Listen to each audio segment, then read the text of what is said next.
Hello, everybody, and welcome to Prestige Encounters, the Dungeons and Dragons campaign brought to you by Prestige Gaming Community. The Champions has successfully forged the gift of the Sunblade to present to the Summer Queen. But before we get into the session tonight, we do have a few announcements to get through. A lot of the RPG music you will be hearing during the session is once again brought to you by Midnight Syndicate. Midnight Syndicate has released their live album titled Live Shadows, which is all recorded music from their concerts that they perform. It's absolutely amazing. You should definitely go check it out. They do create goth, horror, and fantasy RPG music, and you can access all their music right now. You can find them on their YouTube channel. You can have them on your Spotify playlist, Apple Music. You can even ask your Amazon Alexa device to start playing Midnight Syndicate to begin hearing their amazing selection. So, and they're also from Ohio, like I am, so that's really cool too. The only thing going on in Ohio. You can use the command !syndicate in our Twitch chat right now for more information, or go to midnightsyndicate.com in your spare time. So once again, thank you, Midnight Syndicate. And Sarah, you had a coffee announcement? I do. You did. Oh, shit! I forgot I do that. Coffee also does. It's 10% off, right? 10% off. 10% off with the code word Prestige if you go shop right now at Found Familiar Coffee. They have great coffee, great beans, great roasts. Unlike Sal, no beans, no roast, just bland. Anyways, but if you want rich, good flavored coffee, now that's a roast. If you want rich flavored coffee, definitely go check it out. Use the code word Prestige, you get 10% off your order. I don't know if the code works for the merch that they have also. It doesn't. But it doesn't. I was just wondering. But definitely get the beans, because I got to order more since I was on vacay and I didn't have a need to order.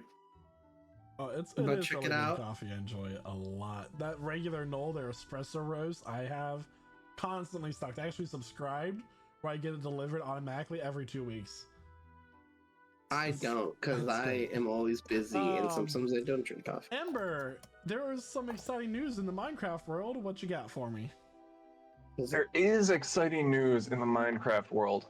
So 1.17 came out about a month ago, and we have a Minecraft server here at Prestige Gaming Community, and we've been waiting for Paper MC to release a stable version of 1.17, and 2 days ago they released a version which is stable with a few bugs. So we're looking into updating our server and re-rolling everything, fresh new server to play on.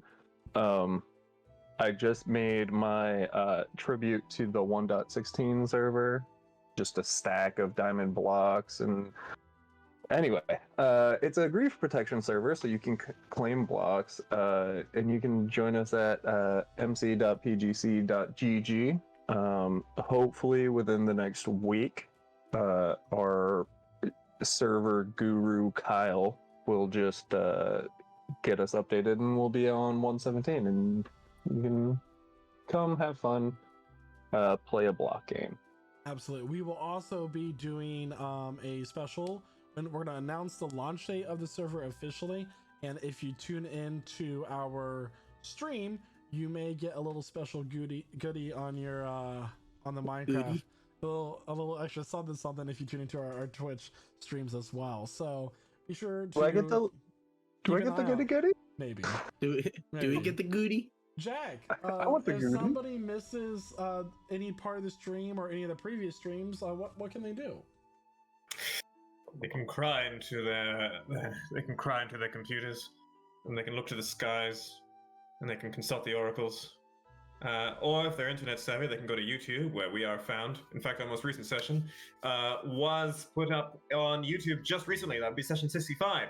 Now, of course, last Thursday, we ran a one-shot. Last Wednesday, we ran a one-shot. In addition to which, we ran another one-shot on Thursday. Was that correct? Yeah.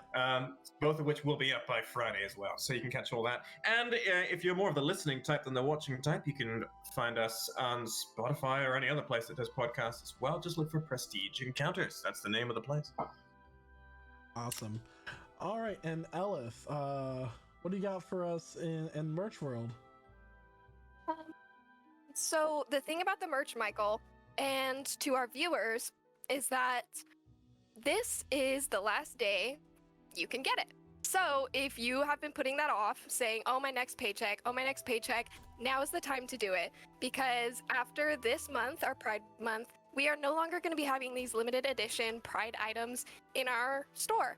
And as a reminder, when you buy these products, the profits go to a thing called Trevor Project, which helps to improve the lives of LGBT members. All right. Yeah, that includes the Lich Please design. The Lich Please design, any of the Roll with Pride, or the Identity Potion designs as well. So today's the last day to do it. If you do not get it, you do hate the gays. Until next year. Oh my gosh. Okay, so I can say that our community has successfully raised over $100 for the Trevor Project during these past 2 months, which is quite impressive. Nice. Give me a clap, please. Regarding you know, the size of the community and everything. So thank you everyone who has participated in this fundraiser. I hope you enjoy your shirts, your stickers, your coffee mugs, everything that you've bought so far. So we'll be making that donation tomorrow. So once again, thank you everybody, and it's still not too late. We can still get more money to the Trevor Project, so please do so. I believe that is our last announcement. Is there anything else that we're forgetting? Oh, I do. I got a new bracelet from Mexico. I don't know if y'all can see it. It looks really nice. It looks nice. Yeah. That is nice. Well, welcome everyone. back, Sarah. Hi, yes, I'm after back. 2 weeks gone. Well, and I'll do it again. else to announce. Grab some snacks, grab some drinks, and right after our intro, where we're starting session 66 of Prestige Encounters, you may notice that there's an additional face here in our voice lobby, and we That's right. Daddy's Twinksies is back. You'll be meeting their character real soon. But in the meantime, everyone, sit back, relax as we welcome you to our table here at session 66 of Prestige Encounters.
Black.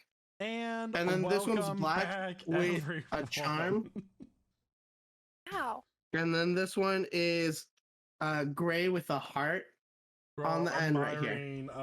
Sarah's bracelets. So honestly, I'm admiring Sarah's nails.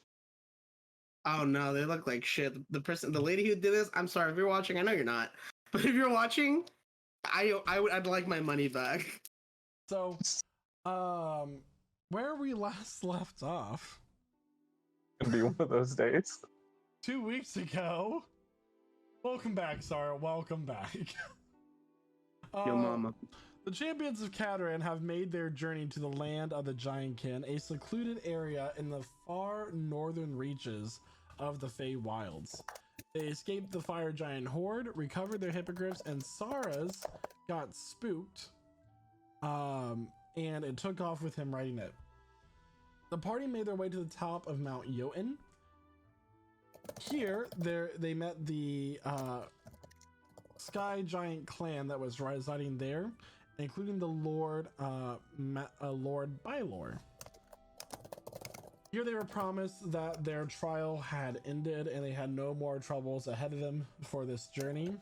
Little did they know, Sarah was captured by the youngest daughter of Lord Bylor, who had put him in her dollhouse.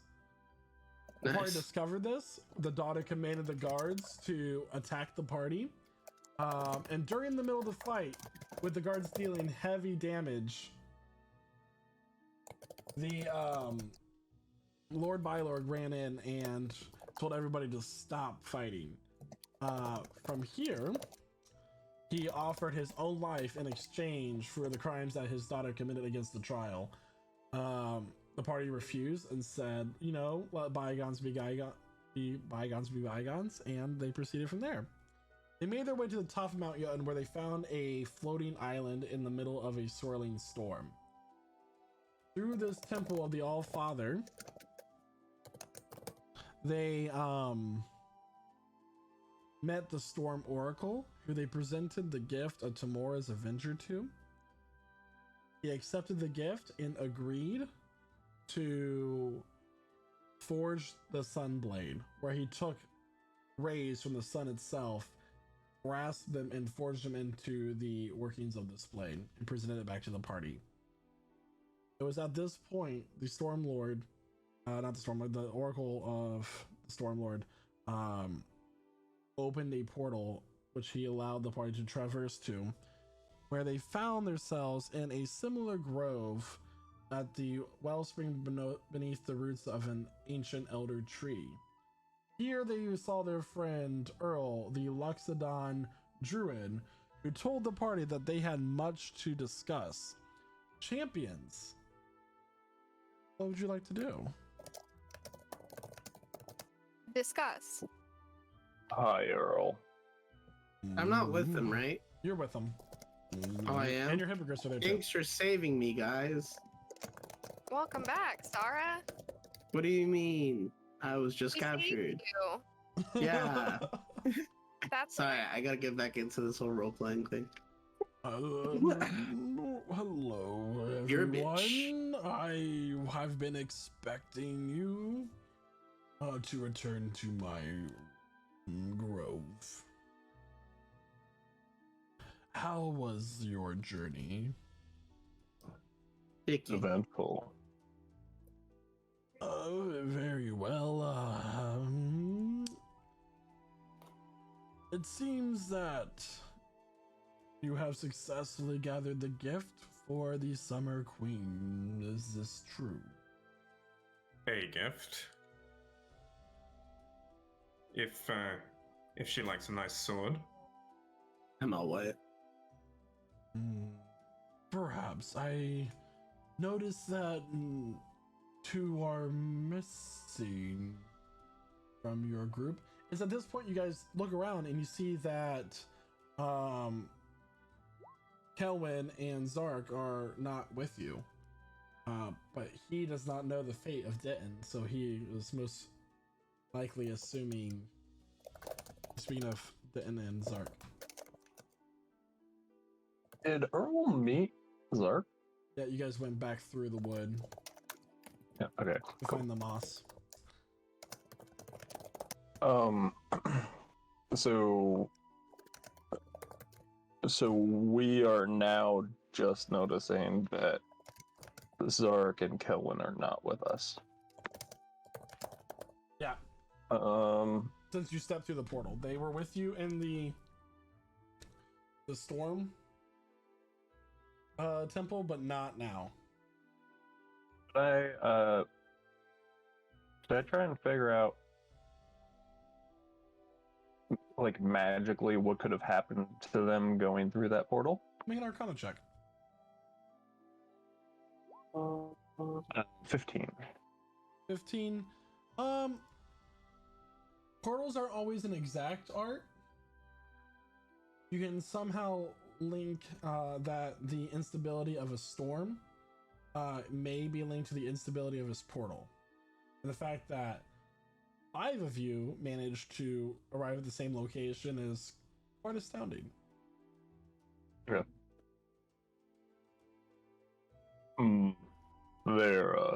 They're likely nearby. Hopefully they didn't appear inside the ground. We should probably try and find them. Does that happen a lot? Phasing into the ground? Find a lot. No. So let's look. No. Well, before you move forward on your journey and head to the Summer City, there's a few things that you must know as me as Earl of the Summer Court. you must know a few things. You see, the Fae folk are very finicky creatures. They can be very quick to change their emotions. Much like a storm, they form in the middle of a bright summer day. Be very careful when addressing the Summer Queen, or any of her subjects for that matter. Does she have a formal title? Her name is Leona Rose Blossom of the Solstice City of Solaire. Oh, sorry, no. The Solstice City of Morandale. Does she prefer Your Majesty? Your Grace shall do fine. Got it. Is there anything we should avoid saying or doing in front of her that would upset her? Common practices of politeness, not speaking out of turn. She did replace a goddess as the head of the court after all. So we're gonna have a lot of issues with that, guys. Maybe on the way we could practice. Why y'all looking at me? Like a road trip. I'm not looking at you. I'm really not. I don't even know where you are right now, Sarah. You're actively avoiding me. I'm walking in front of you and you're actively turning around. I'm right here. Okay. Anyways. I think we got this. We just gotta remember to curtsy. Plus, we got her a really nice sword. This is some high quality stuff. I think she might be impressed. Let's hope. Bitches do love presents. So we should probably find the other members of our team first. Who? I look around. Oh. Do we want to try and find the flower before we go to the summer court? Maybe we'll find it on the way. What would we get the flower for? Better present. Also, it basically an item. Basically everybody here wants it. It can create life or something along those lines. I know you're right. We've just been here a long time, so I know it's a really valuable item, and it could probably bump us up a lot in a lot of people's eyes and favors. But we've been here a long time. Do we have Ella's kid? Huh? No, we don't. No, we don't. I was just wondering. Love has a point. The longer we wait, the more danger the kids are in. And it's not just us. Kelwin has his dad, too. It's true. Ah, yes. Kelvin's dad. Alright, then. Is there I have to wonder if there's any reason why she wouldn't just have sympathy with that mission itself. Why she'd hold hostage, the way forward towards rescuing the people we care about, just for the sake of some trinket. What kind of person would this be? The likes of mortals have no effect on the minds of the Fae. You are merely animals within the zoo to fulfill their curiosity. A creature without empathy, then. Are we pretty animals?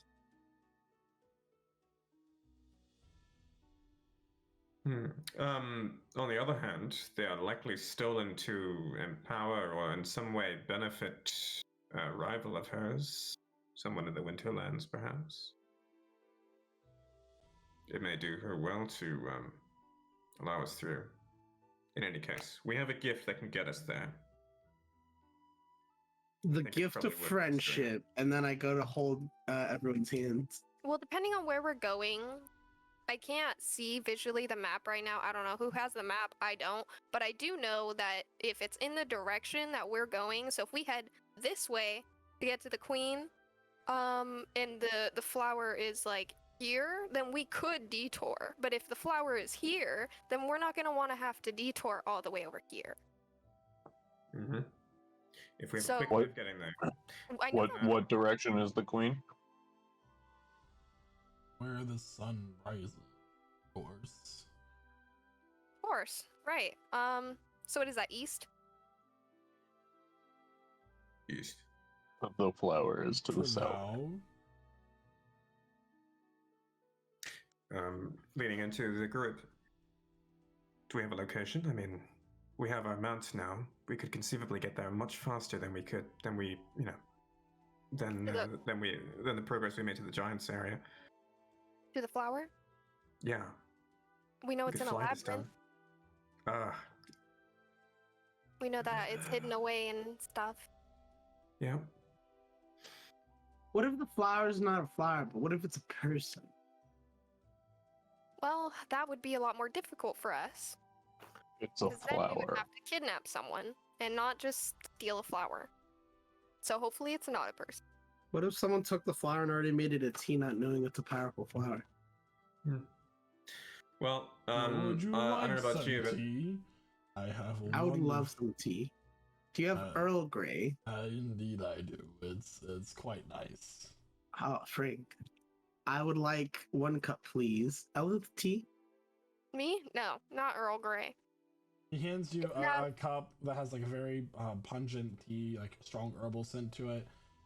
The cup itself is made from woven, like, wide leaves, like almost like jungle-looking, deep dark green. How does that liquid not go through the leaves?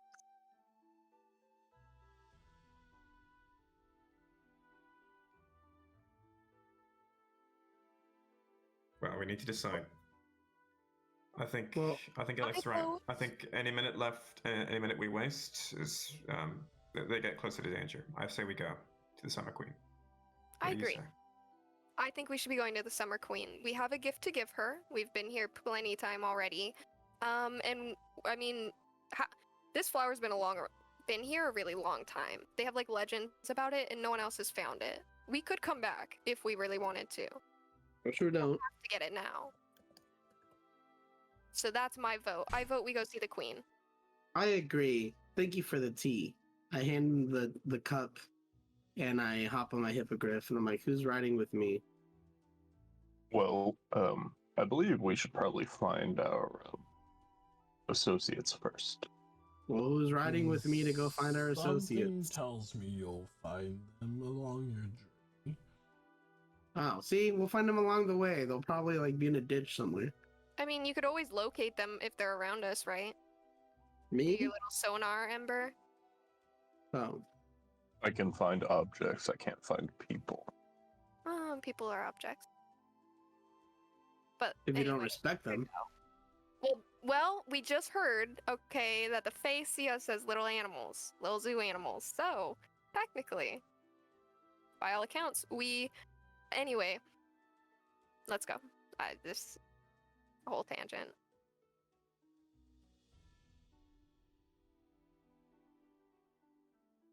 So, who's hopping with me? I just need to know this now. Is anyone riding with you? I'm riding alone. or I guess on my broom. Jack, you have a hippogriff. Sarah has a hippogriff, and Shada? Yep, I do. Shada has a bird that doesn't listen. For 2 other people. So Ember gets on one hippogriff. And our friend gets on the other.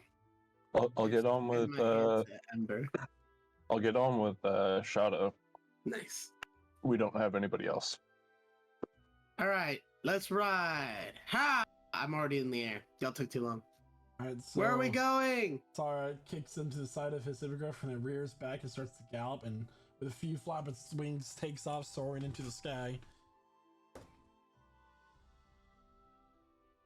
At this point in the day, it is about midday, and you all are flying through the air. How high are you flying? We should fly at 40 feet. Sure. Above the tree line. So right above the tree line? Yep. Yes. Okay. Avoiding trees if possible. Okay. So you all take off. Can I get a flying order, please? I'll go ahead. Aleph is first. Fine. Shadow will take the back. Okay. And then he was second, and that will settle who's second to last. I'll go second. Alright, so I have Aleph, Sarah, Shada, and Ember is last, and Jack is second to last. Alright. So, you all are flying through the sky. The sun is high, and it is actually pretty hot and humid, like a hot summer day. So you know, you feel like if you are fair-skinned, you may get a little bit burnt. But it's nice. The air through your hair and in your face is nice. You kind of get the feeling that you may want to invest in some goggles or eye protection at some point in your lives. Right now, it's a little bit too late. You're flying at about... What's the fly? Goggles. You do. What is the fly speed of hippogriffs? Isn't it 50 feet? Checking right It's now. 60 feet. So you're It's 60 flying feet. at 600 feet per minute, which is, you know, Really? 36,000 feet per hour? Am I doing the math correctly? Someone figure that out. Someone convert that to miles per Let me hour. pull up. 3,600 feet per hour. There it is. How many feet?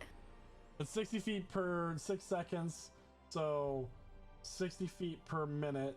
Yeah, that would be 3,600. Yep, that's right. So 6.8 miles per hour, sorry. Nice. So I thought that was way faster. I thought we were going like highway. Like, it's jogging speed. If we add their actions into it, it doubles. Yeah. So like Be 12 miles per hour if we're dashing. the speed of a bike. So fair, yeah.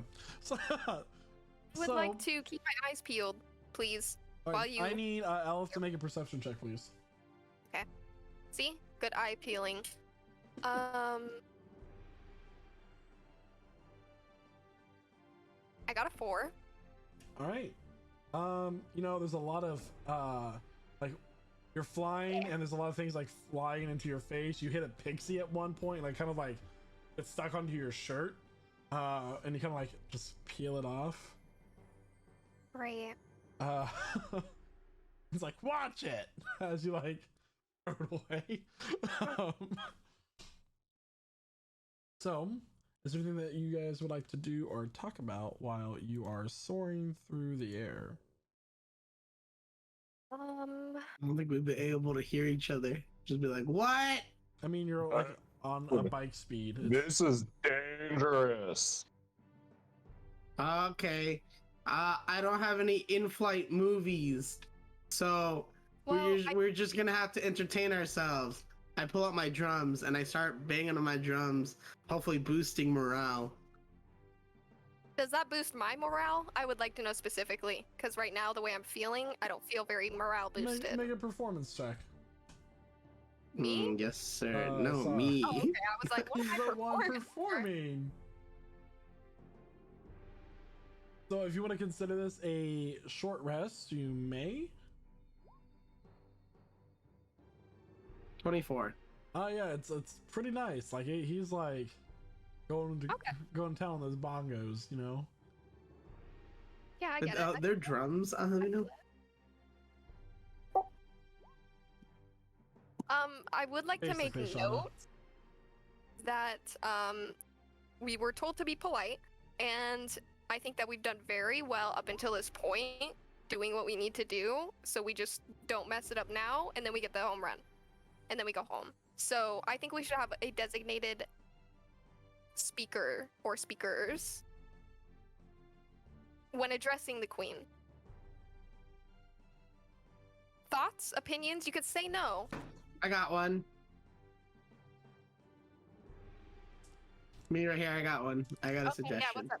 Let me hear it. Your mom. I don't have any good suggestions. We should definitely find time to just before we do see her, we'll have to just make sure we get clear all the facts. Then we can figure out who's talking after that. We'll need to just get clear about what we want. What we want. From I say her. we let Zark and Kelvin talk. We want the kids. We have a sword, and with respect. There we go. Respectfully. There. That's what I'm gonna say to her. That when I walk up. We are also friends with her nephew. Yes. I don't. Are we really friends, or are we like accomplished? Like. Oh, is he her son? Yeah. So, Morelius was the son of the Summer Queen and referred to his the Winter Queen as his aunt. Right. So we're friends with her son. Yeah. I think it sounds pretty set up. It should be easy, right? One would think. Would you like some nuts, Ember? I say as I'm holding a bunch of nuts that I foraged when we were down in the city that was a forest. And as I'm holding them out, since we're going at a speed, they're all just flying at his face, and they're just leaving my hand. I'm like, oh well, never mind. No, thank you. Shada, are you carrying the Are you carrying that sword?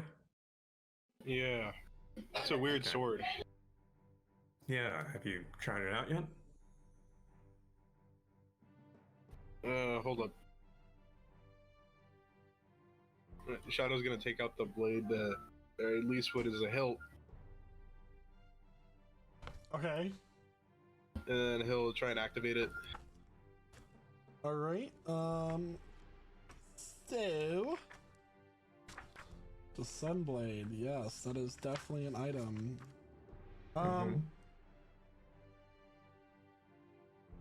So you tried to summon the blade to this weapon, and it refuses you.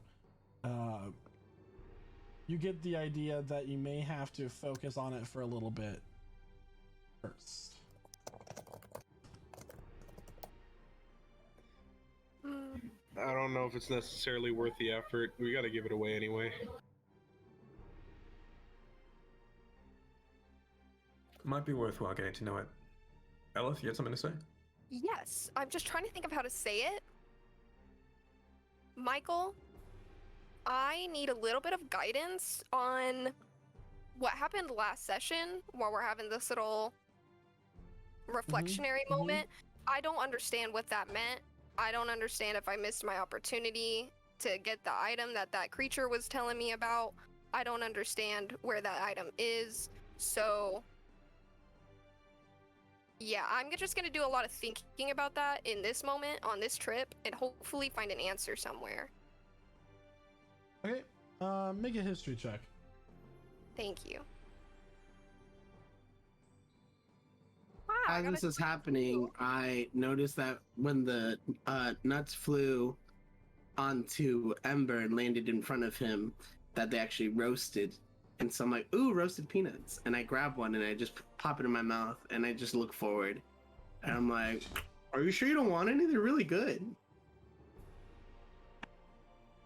I'm fine, Sora, thank make an you. intelligence saving throw for me. Me? Mm-hmm.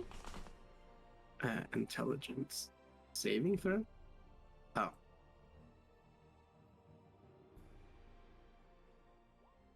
$11. Elif, what did you get on your history check? Yeah. 22. 22. So in the Nation of Thorn, after the vision that Shada had, you were made aware of a various dragons awakening. There was one other key part of that vision that was stated that you didn't really focus on much at that point.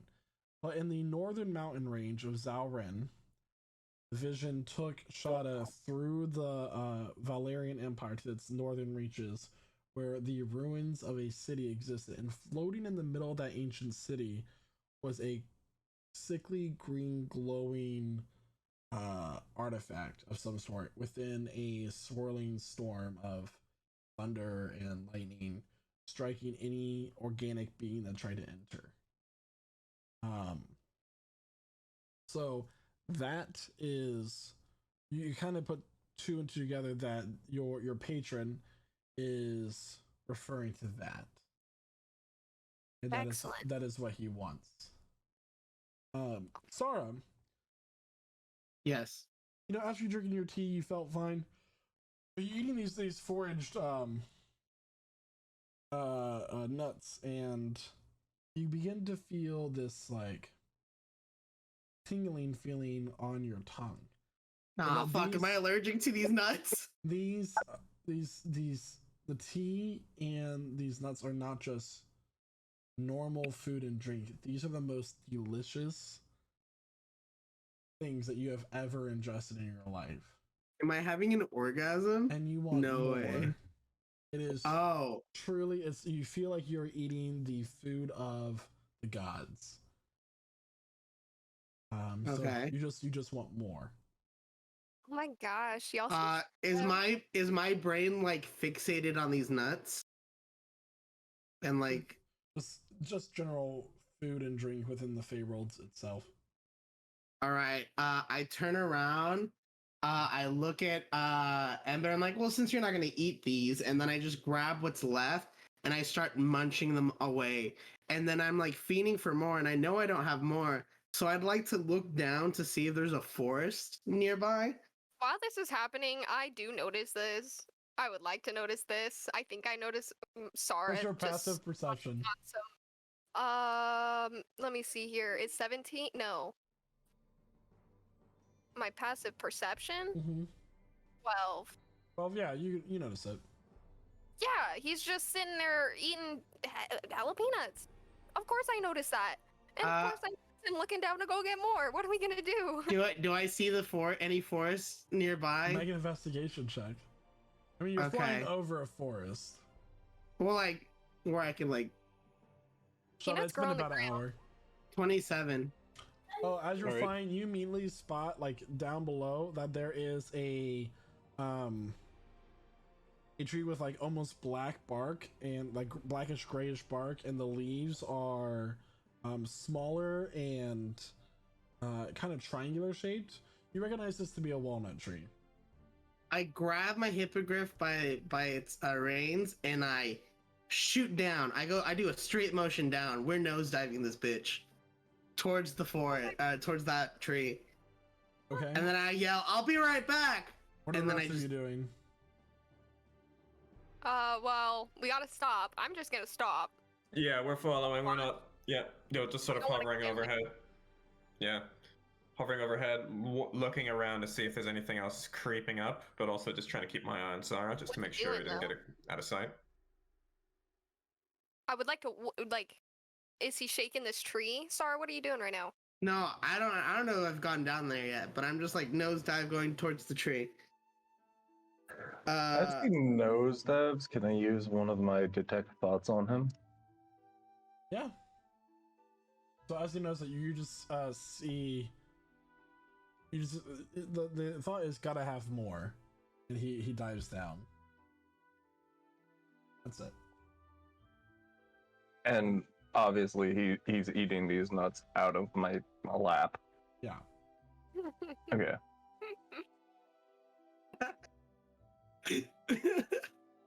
Okay. As we go down, when I get there, I'd like to do it as my hippogriff goes down because it's gonna land on the floor. But as I'm close enough to the tree, I'd like to jump onto the tree so I won't have to climb it. Okay. Make it an acrobatics check.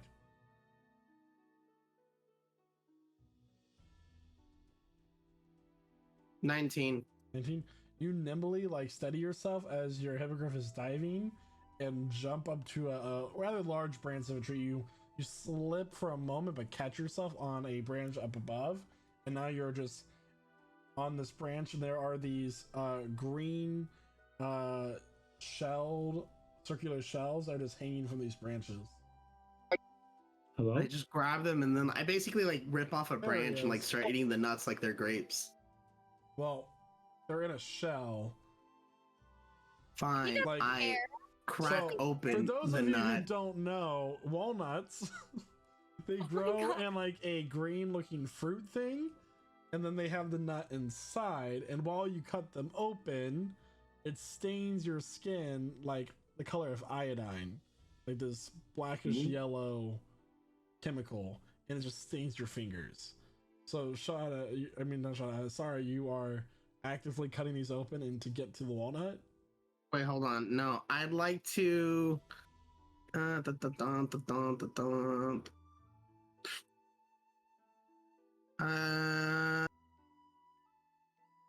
Can I? Is it possible to use prestidigitation to open them? Hello? The nuts? Yeah, we can hear you, Jagger. Oh my god. Prestidigitation is not necessarily for that purpose. So I would say no, to clean the stain off your finger, sure, but all right, I'll do that. Clean the stain off my finger because I know it's happening. But instead of moving, everybody else lands beneath the tree. Instead of moving around to go get more nuts and potentially falling off the tree, I'd like to mage hand to grab more nuts nearby. This needs to get solved. Okay, Jack, make a perception check. Since you said you're looking out for things. Going feral. Yeah, you're hungry. These are so good. You don't know. You don't know. It's I'm gonna fly up to Sara and sit with him on the branch. I see. I realize that she's getting closer to me, and then I like move away with my nuts. So I'm like, "What are you doing?" I'm not gonna eat them. I'm not gonna eat them. I just want to see them. Get off the branch now. I'll sit on my broom next to him. I would like to. Well, okay. Here's my thing. Am I within range? Can I kick her? Can I touch him? I would like to grab his foot if he's gonna kick me. If you're gonna kick me, I'm gonna grab you. Elf, make a sleight of hand check. Sarah, make an attack roll. With your strength. What's an attack roll? A D20 plus your strength modifier. Shit. I got an 18. I'm not gonna get this, Wheel. My good old rolls in now. 14. So as you go to kick Ellis, she grabs your foot. Ellis, you have a hold of him. What are you doing?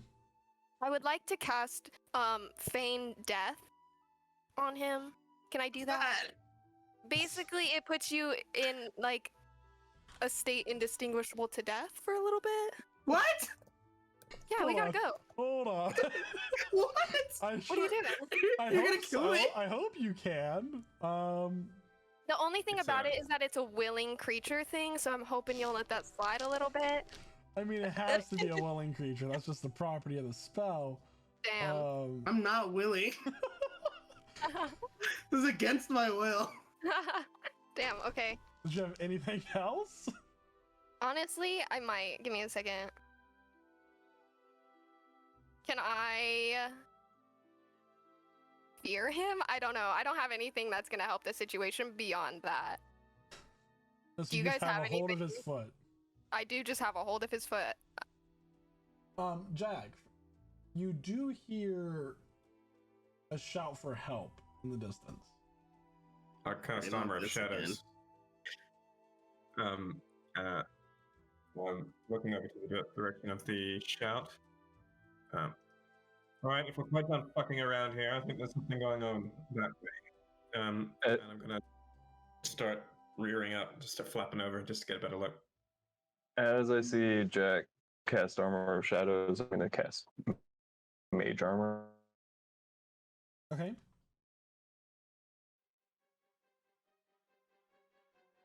Are you gonna get down or should I pull you? Leave me alone. I'm gonna let him go and I'll just follow them. He can eat his stupid little walnuts. So as she leaves, I'm like, they'll never take me away from you. The rest of you rush over and follow Jack. Jack, you break into a clearing, and there in the middle of this clearing, there are various rings of mushrooms. But you see these 4 metallic-looking bowls on all 4s, and in the center is this small halfling woman. Jagger, would you like to describe your character? This mic worked. I didn't see it was working. Jagger? Can you hear me? Yeah, we can hear you. Yep. Yeah. Yeah. Oh my god. I'm so sorry, guys. Like, I am not technologically inclined, and it never goes right. Cool. Okay, so Let's go right this time. in the clearing, you see a halfling woman. She's about 3 feet tall. She has bright red hair with flowers all through it. She's wearing simple, like, white, multicolored dress, some blues, some reds, some greens. And she has a huge backpack on her back.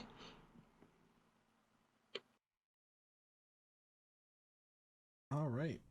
So, I will say you're missing about 15 hit points right now, and you're a little banged up. But let me give everybody a visual. Ooh, this place looks nice. Ooh, I love visuals. Shame I'm not here. Oh, I'm at that tree right there. You Nice. see these, well, you're further back. It will take you about a round to get to where everybody else is, if you choose to. You see this halfling woman, as described, surrounded by these creatures. They have this like green gas coming out of their nostrils. And at this point, I need everybody to please roll for initiative. Yes, sir. Now I'm curious, when you say green gas, do you mean green gas, green smoke, or It is like green doesn't matter? smoke. It's just green and it's gaseous. The smoke is still a gas. Well, I'm just curious if I would like recognize it, The 'cause I know smoke that is green and it's a No, gas. okay. Let me find where my initiative is, please. Oh, 1. Oh no. PBH, I feel like if Elith would have slapped me, that would have been fine. You know, maybe, but I'm not feeling particularly violent today. I'm gonna start rolling with my dice tower here.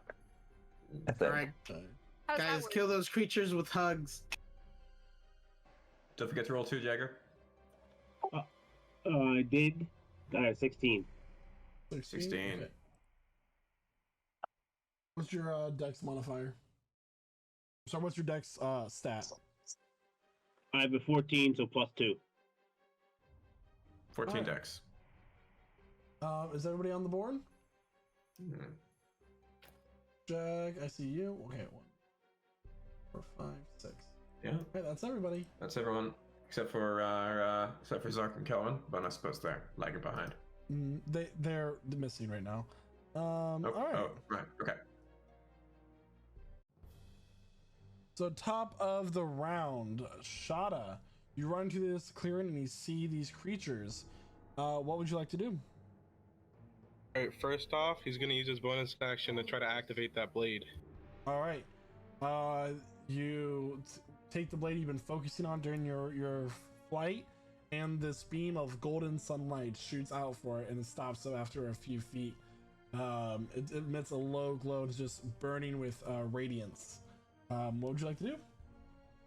All right, I'm gonna use feline agility to get my way over to that red bowl. Okay. No, I can't even go that far. I could probably make it to the blue. Yeah, I could probably make it to this one. Point of order, DM. Are we still on our hippogriffs at this point? We haven't alighted yet, right? If you took your hippogriff, yes, you would be on your hippogriff. I did. Okay. So does that mean when Shada moves, I also move? Shada, did you take your hippogriff or did you leave it at the tree? Probably would have hopped off. Okay. So Jack, and he'll make a couple of attacks. Mm-hmm. All right. Yeah, I'm on mine. Gotta make your attacks.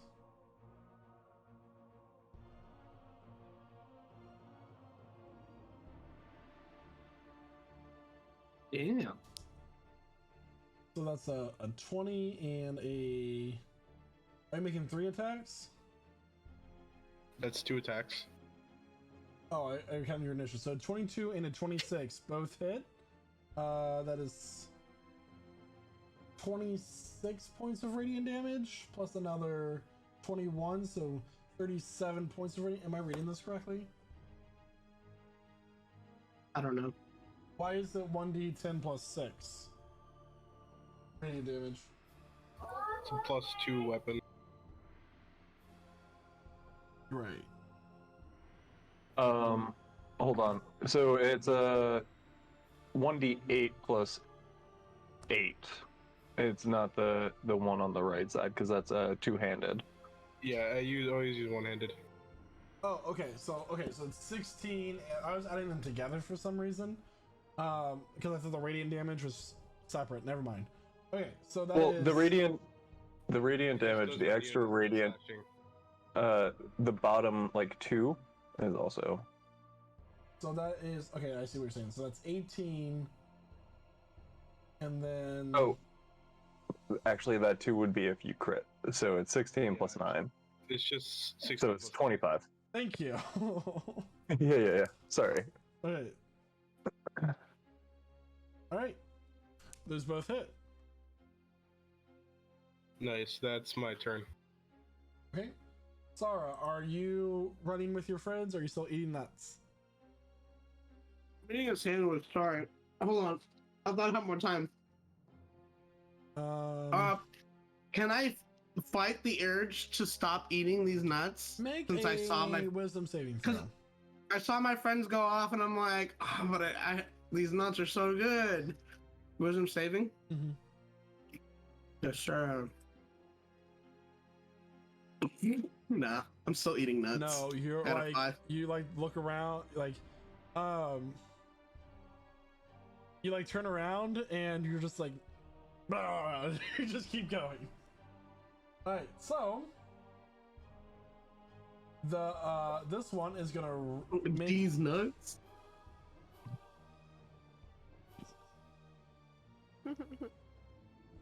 All right, so it is going to run this way and go after your character, Jagger. I need you to make a strength saving throw. Okay.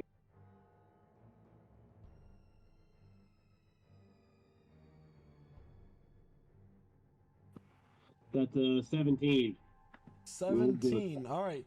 It tries to knock you down, but you manage to like grab it by the bull by the horns and stay standing. But as it does so, it's going to try to butt its head and stab into your side with its horns and gore you. That is going to be a 19 to hit. Hit. Okay. You're gonna take 9 points of piercing damage as you manage to like twist its head slightly to the side but then it like stakes its horn like and grazes your side and it hurts. And now it is your turn.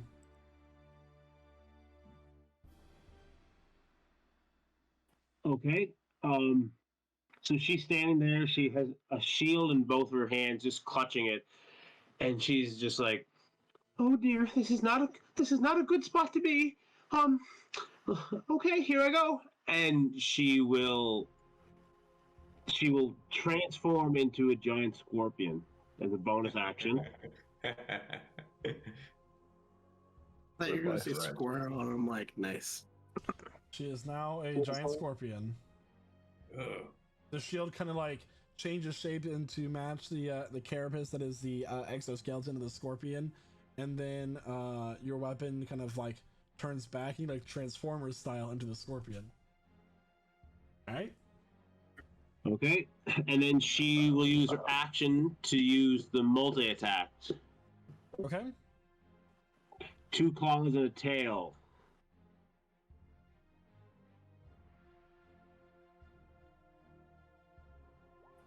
First one is 11 to hit. I assume it doesn't. It does not hit. The first claw, it's an armor, just deflects it. Second one is a 22. Hits.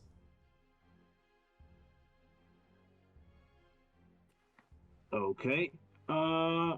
It's grappled now. It has this a DC set 12 strength saving throw. It's gonna be grappled.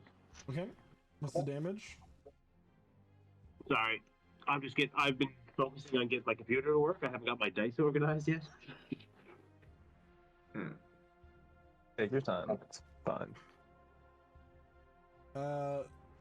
Damage is only a 6. 6? 6 bludgeoning. Okay. And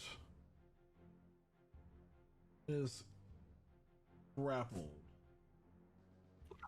If it failed a DC 12 strength saving throw. It's gonna make it. It's a 22. Okay, cool. So then I'll try to hit it with my third attack. It's my tail, my stinger. Okay.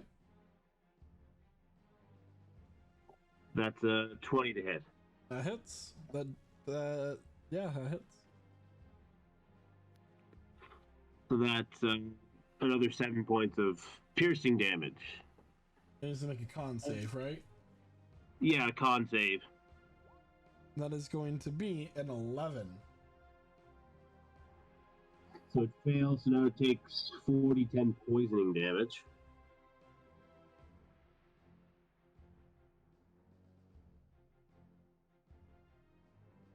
Okay, 10. That's 21 poison damage. All right. So this creature, after getting slashed, and this blade of radiance just slicing through its armor like it's hot butter, is gonna go over here, and you watch as it opens its mouth and this smoke curls out. I need Jagger and Shada to go ahead and make a Constitution saving throw, please.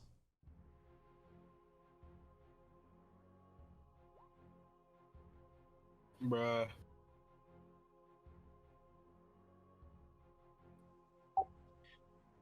That's a 19.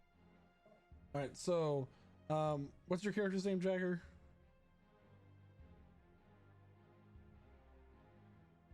Edith. All right, so you succeed. Shada, you look down and you see that your feet, your armor, they're typically bare or something like that, but they've now turned to stone and you can no longer move. You're considered restrained at this moment in time.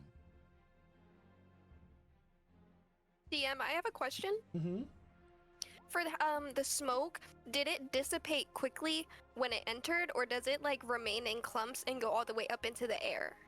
It dissipate. Perfect. Okay. All right. So that is its turn. It is now Jack's turn.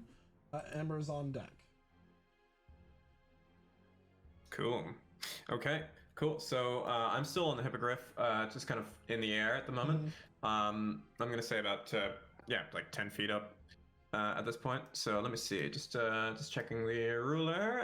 That'll be about just about that way. Cool.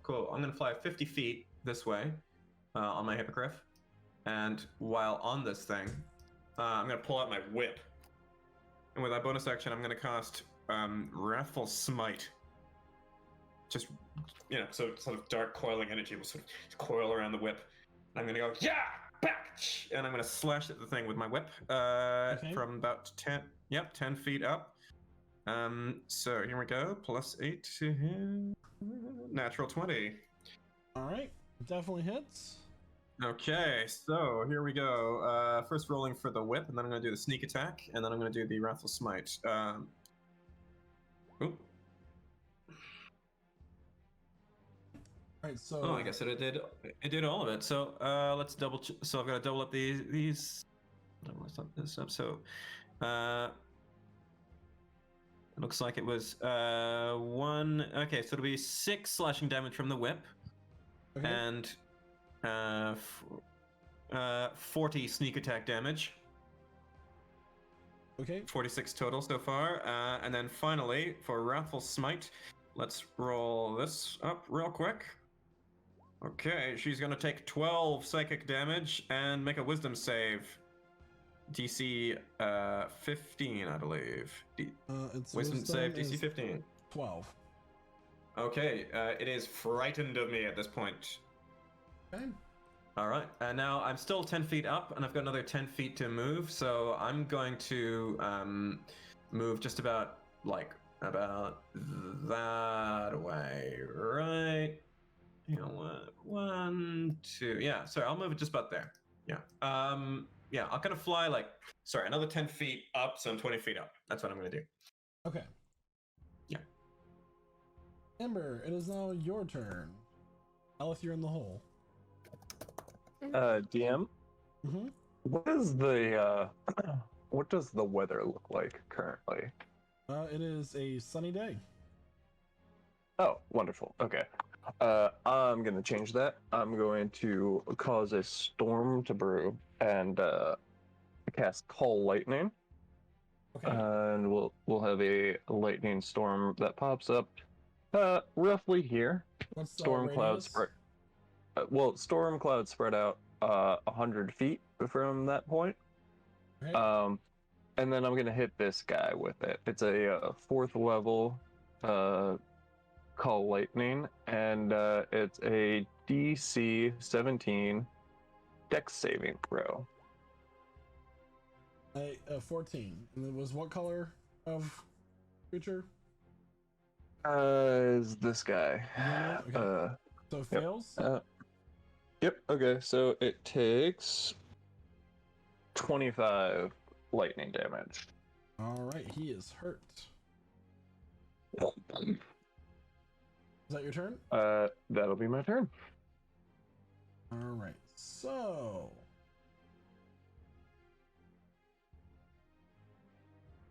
this creature is going to move running towards the scorpion.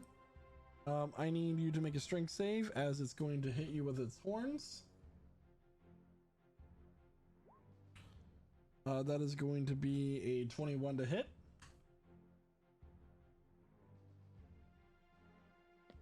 Jagger. 21 will probably hit the scorpion. Yeah. Yeah, that hits the scorpion. Oh, sorry. Yeah, it definitely does. That is 17 points of piercing damage, and I need you to make a strength save. With the scorpion's stats. It should be a +2. That is only a 4. Ooh. All right, so it is going to rear up and make and trample you with its hooves as well. With advantage. Both are horrible rolls, but that is a 13 to hit. Nope. All right, as you're knocked prone currently. As you're prone, you manage to weave out of its way with your various legs, but you're still prone. So, bloop. Elith, it is currently your turn. Nice. So, quick thing. Love the weather idea, in theory. Now I have to fly in it.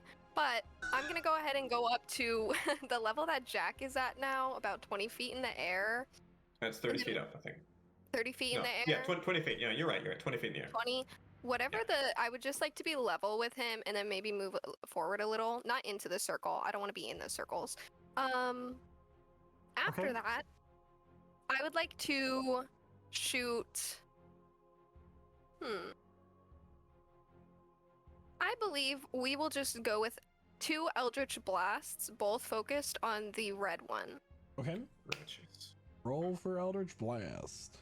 Going for it. One of them's 18, the other is 20. The first one just misses, the second one hits. Perfect. And then the damage is 8, and I would also like to push it back while this happens. Okay. And gets pushed back, what, 10 feet? Yeah. Alright. So, like, as it is now trying to gore into this halfling, this white-black crackling energy launches at it, and, like, from the side, it kind of just, like, rolls 15 feet and stands up, and now it's looking at you. It's like eyes glowing green with anger. Alright, Shada, it's now your turn. I need you. Yes. At the end of your turn, you're going to be making another con save there, Shada. Alright, Shada's just going to swing at it. Okay.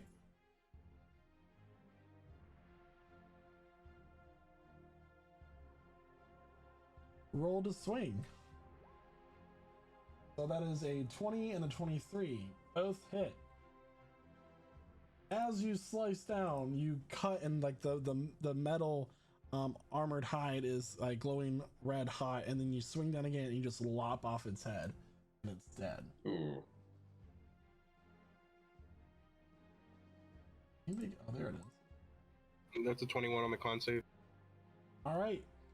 And as you kill, it seems that you manage to, like, you are like tensing up your muscles, and the gas that you inhaled, you manage to stave off, and you are no longer restrained. The effect ends. All right.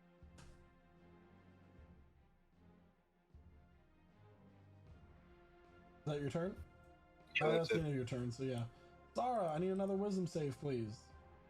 Yes, sir. Wisdom save. I'll give you a wisdom save. 10? These nuts are so freaking good. Oh man, come on. You're still eating that. Not gonna lie, I almost got a nat 1. I'm like, ah, no. And then I'm like, and it went on to 7. I'm like, okay, I'll take it. Alright, it is now the creature's turn. It is going to make a gore attack against you with advantage. That is going to be a 20 to hit, which does hit the scorpion. That is going to be 2d12 plus 5. 19 more points of piercing damage. And it gets to make a hose attack against you as a bonus action. You're considered prone. That is going to hit as well. That is 2d10 plus 5. 8 more points of bludgeoning damage. Okay. Alright. And now it's your turn again. Okay, I will... Scorpion will roar, or whatever noise the scorpion makes, I'm not quite sure. And it will attack the one that just attacked me with its 3 attacks again. Or you use half your movement to stand up? Yeah. Okay. Go ahead.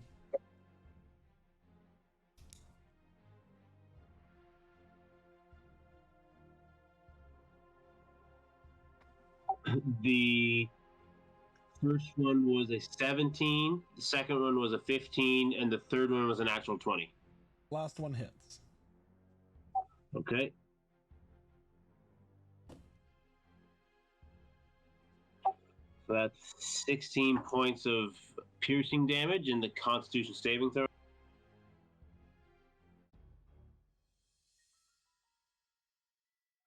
For the con, it gets a 14. Okay, so it passes then. And how much was the piercing damage from the stinger? 16. All right. Okay. So it takes half as much poison damage as it would have then. What's the normal roll because you got a nat 20, so you double your dice. Okay.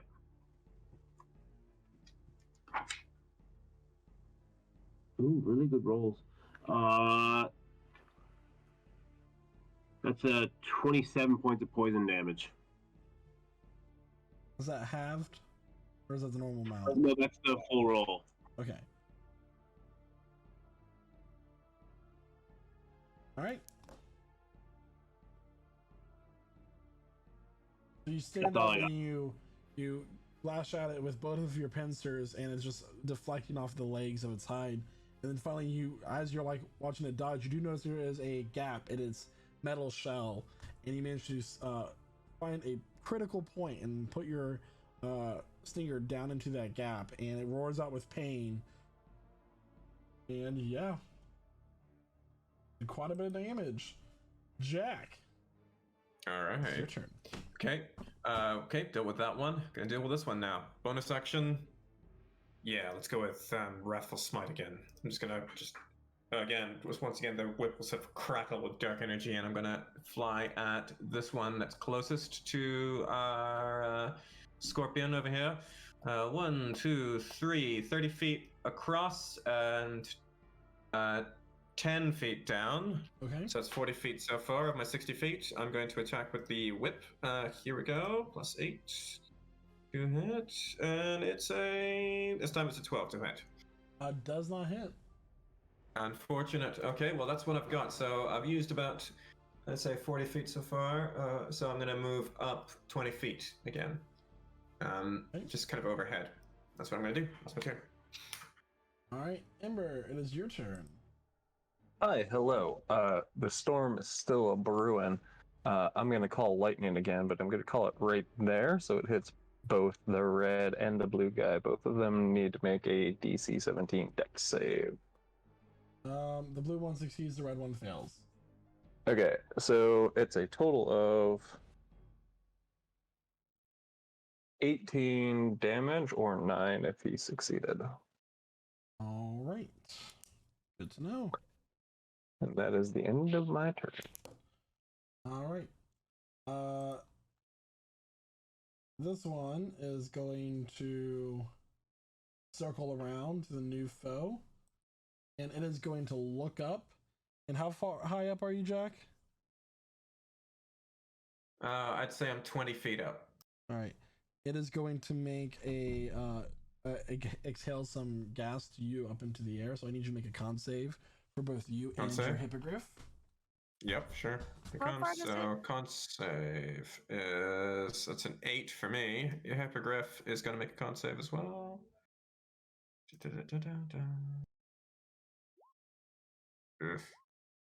7 for the hippogriff. So as you're like hovering, your hippogriff is flying.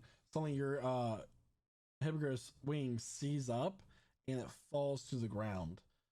It is considered restrained as it falls. So hippogriff's on the ground. Ouch. Sorry. I missed a little bit of that. Just had a bit of lag there. Yeah. So you're both considered restrained. Did you say how much damage I get? You're taking 9 points of bludgeoning damage from your fall. Okay, and 9 points. Considered restrained. Okay, gotcha. 9 points damage from the fall. And the hippogriff. Sorry, does the hippogriff take damage too? 9 points as well. Mm-hmm. Okay, 9 points. Got it. All right, Elif, it's your turn. Right. So that little shooty thingy that it just did, how far exactly does that go? Like, did it measure how far it goes, or did it just shoot like as full force and then by full force? Check. Thank goodness, I can do that. Hold on, let me find it. Oh, there it is. 14. Great. It's a little hard to see. You can guess anywhere between the range of like 30 to 45 feet. Right. Okay. All you saw was Jack's hippogriff's wings start to turn gray, and then it fell. Right, like just a second ago. Okay. Then I'm gonna go ahead. Let me do some. I'm doing mental math right now. I'm gonna go ahead and fly up about 20 more feet. So I'm gonna be around 30. Can I do 30 feet? Can I fly up 30 feet? Yeah. Cool. I'm gonna go up about 30 feet, and that'll put me at like 50 feet even. Hopefully far enough away. And then after that, I'm just gonna shoot Eldritch Blast right now at them. Honestly. Let me choose which one. I knew you were gonna ask that. Probably the red one. Okay. Yes, red one. Roll for your Eldritch Blast. The first one misses. I got a 12. The second one, I got a 23. Second one hits. And it's an 11 points of damage, and I'd like to push them back as well. All right. So as you watch Jack fall, you're like, "Oh no!" and you launch your Eldritch Blast, and you manage to push it away from him, thinking that it's going to buy him a little bit of time. Is that your turn? Yes. Shada, you just watched Jack and his hippogriff fall, similar to what happened to you. What do? Shada's going to feel on agility, run over to the red one, and he's going to make an attack. Okay.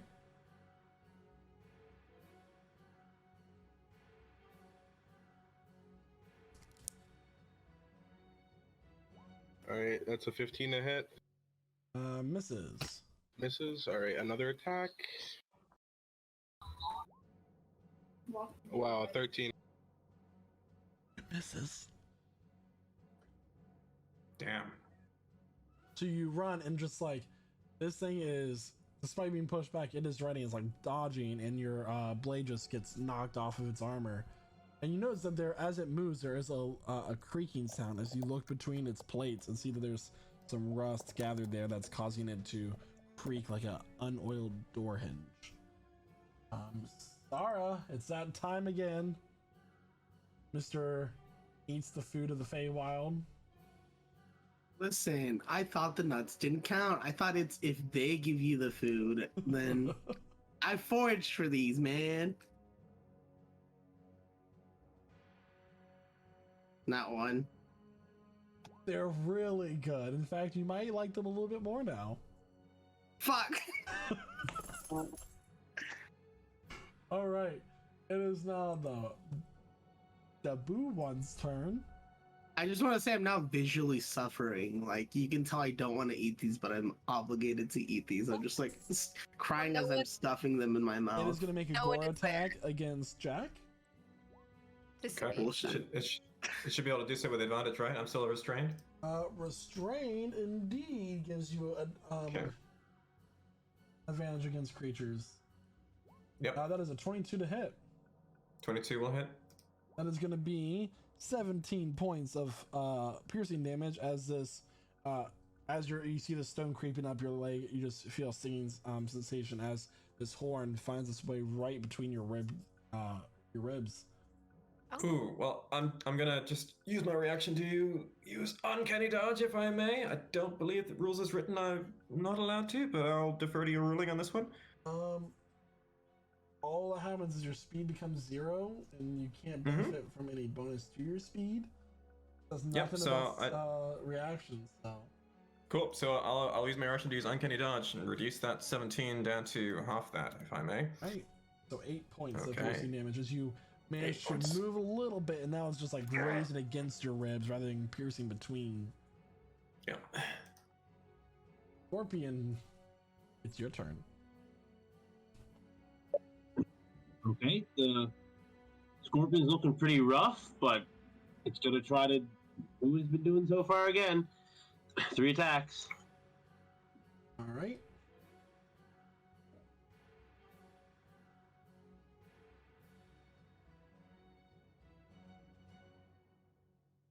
So 20, a dirty 20, a 14, and an 18. The 20 is the only one that hits, so a pincer attack. You're a moon druid, right? I am. You can heal yourself, right? Yeah, you're right. I'm just starting to learn. Like, I've never played Druid before. Oh, no worries. I'm just You're right. I was just mentioning that in case you didn't know. So yeah. Yeah, I will. Okay, yeah. The hit was a. Sorry. I'm usually better than this. It's a 10 bludgeoning damage. All right. Yeah, The DC 12 strength check to see if it's grappled or not. Indeed. That is a 17. Yeah, it's fine then. All right, Jack. well, he still has a bonus action if he wants to use it. Indeed, you do. Yeah, I'll use my bonus action to heal 1d8, I guess. All right. Can I use multiple spell slots, or would I have to use a higher spell slot to? Does anybody know? You can only use one spell slot, but if you use like a second, it's 2d8 or whatever. Oh, okay. Cool. I will use a 3rd level spell slot then. All right, so 3d8. And Jack, your turn. Great. Do I make a save against the restrained condition for now, or am I still at the end of my turn? At the same Gotcha. time. Okay, cool. Well, just what I'm going to do is I'm going to draw my rapier. Just chance, draw the rapier out. Bonus action, steady aim. And I'm going to cast Green Flame Blade. And try to hit this friggin' cow beast. Okay. 1, 2, 3, +8 to hit. That is a cool 25 to hit, my friend. That hits. Okay, and here we go. It's going to be this plus a d6 of psychic damage. 2, 3. 1, 2, 3, 4. Ooh, okay. 26 points of damage so far. Yep, 26 points of damage. Plus the psychic damage. Here comes. Okay. I'm also gonna need a wisdom saving throw from the Doesn't thing. matter. 3 points of psychic damage. All right. Now your con save. Okay, here comes the con save. Is the thing dead? Is that why you said it didn't matter? Yeah, I had 1 hit point after that first hit. Oh, okay. Nice. I rolled an 8 on the con save, so I'm probably still restricted. What about your hippogriff? Oh yeah, I'll do that now. Come on, Sable. You're okay. You got this, Sable. No, she got a 15. All right. Oh, 15. So, that saves. As you stab, you all watch as the stone creeps up through Jax, and as he stabs and brings this creature down, he is now frozen in that motion of him striking down the creature. His hippogriff is kind of like wobbling as it's now carrying a stone statue of its master, but the hippogriff manages to fight off the petrification. Oh no. Not again. Can you give up an eye to solve this before? Yeah, so you know those storm clouds? I do know those storm clouds. Yeah, they're gonna shoot the fucking red one. It's a dex saving throw, DC 17. It's a 22 damage. Alright. It taking the 22. It taking the 22. Zap zap, motherfucker. Alright, is that your turn? Yeah. Alright, so this thing does not like the shadows in his face. It's gonna make a gore attack against him. That is gonna be a 13. Misses. I'm gonna stop using roll 20, I swear. Yeah, Shadow's going to riposte that. Okay.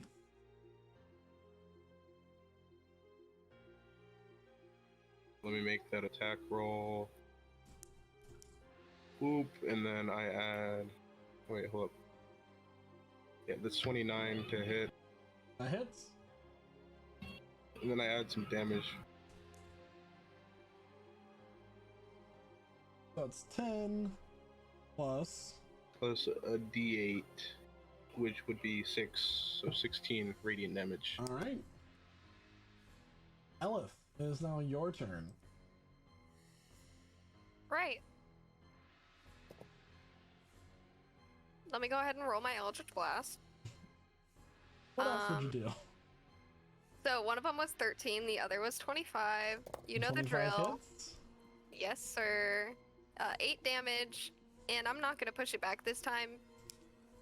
Okay. Because there's. Shada, it is your turn. All right. So Shada is going to make an attack at the bowl thing. Okay.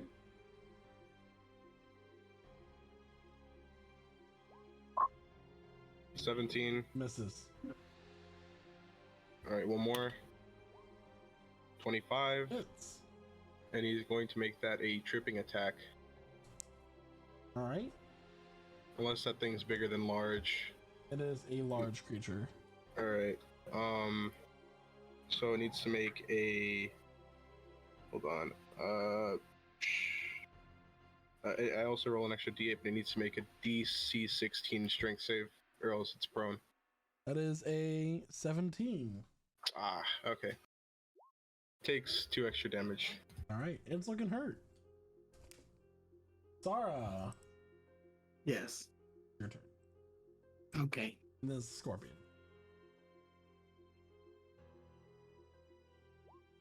So. Man, he's nuts. He's nuts. Man, I kind of wish I had a peanut allergy, TBH. I'm just stuffing these nuts. My throat's fighting the my throat's swelling up, and I'm like trying to call for help, but y'all can't hear me because I'm like suffocating in the background. I'm just dying in the background. And y'all are like fighting this thing. Good. All right, Scorpion's turn. Okay, the Scorpion will use 40 feet of movement to get over to this one. Okay. 25 of the 40 it has, and did you say you tripped it? It's not prone. It succeeded. Oh, my bad. So I'll again just do 3 different attacks. See what happens. All right.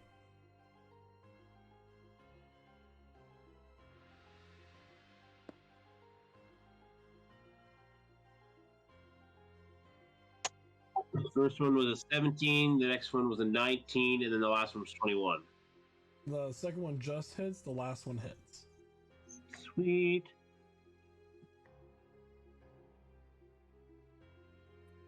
Nine points of bludgeoning, and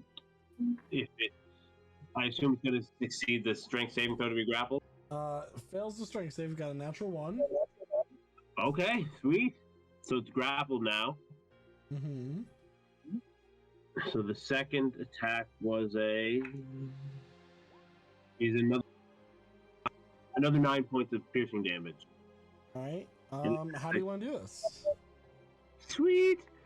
So the Scorpion scuttles over, grabs it by its pincer, and just squeezes it, and like the metal on it starts to crack and break and turn inward, and then it picks it up, slams it down, and like jumps forward with its tail and just stings it right behind the back of the head on the top of the neck.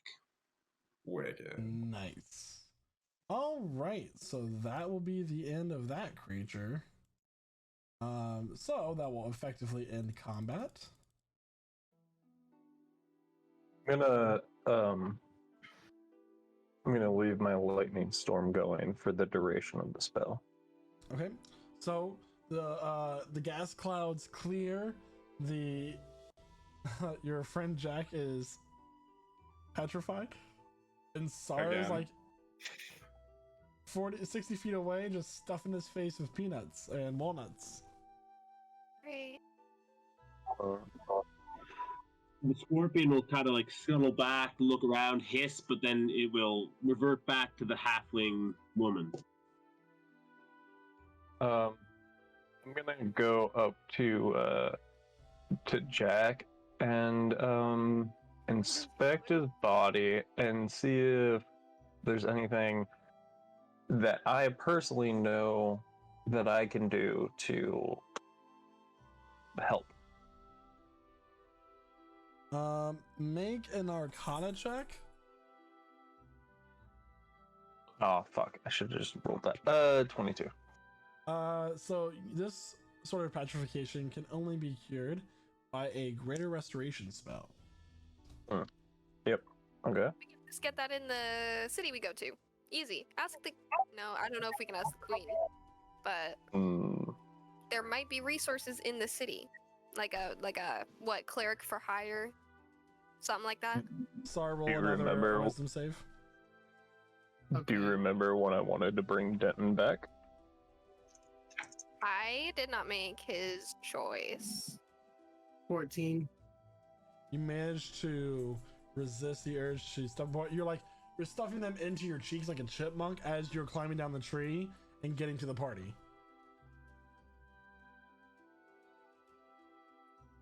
Is he with us now? Is that what I just heard? Yep. I would like to smack him. I'd like to give him a little slap. It hurts. And yeah. She slaps me. I release all the nuts that are in my cheeks and spit them directly at her. Yeah, release like that machine nut. gun. She's like, release the nut. They would have stayed in my mouth, but you hit me, and so they just came out. I missed? I'm walking away. I have nothing to say. Nothing respectful to say. Why don't I see Kelwyn like in the campaign, like on D&D Beyond? Oh, he's missing. Oh, there it is. Okay. As Edith sees all this happen, she'll be like, "Oh, thank you so much. Like, I was in the right tizzy there for a second, and you guys came along right at the. Oh dear, what's happened to your friend there? Oh my! I would like to detect thoughts on Edith. Okay, Edith, what are your surface thoughts? My surface thoughts would be like, just she's pretty genuine. She is happy that you guys came along. She didn't think she was going to survive that one, and she's honestly concerned about this person that's just kind of standing there not moving, and a little bit confused of what's happening with the nut situation. Yeah. Hey, who's the wacko? Well, little one, you're welcome for the rescue. It was his idea, and I point at the statue. I noticed you know some magic. You wouldn't happen to know greater restoration, would you? It's the least you could do. And I want to try and intimidate her. Okay, make a intimidation check. And Edith, make a wisdom saving throw. Fuck.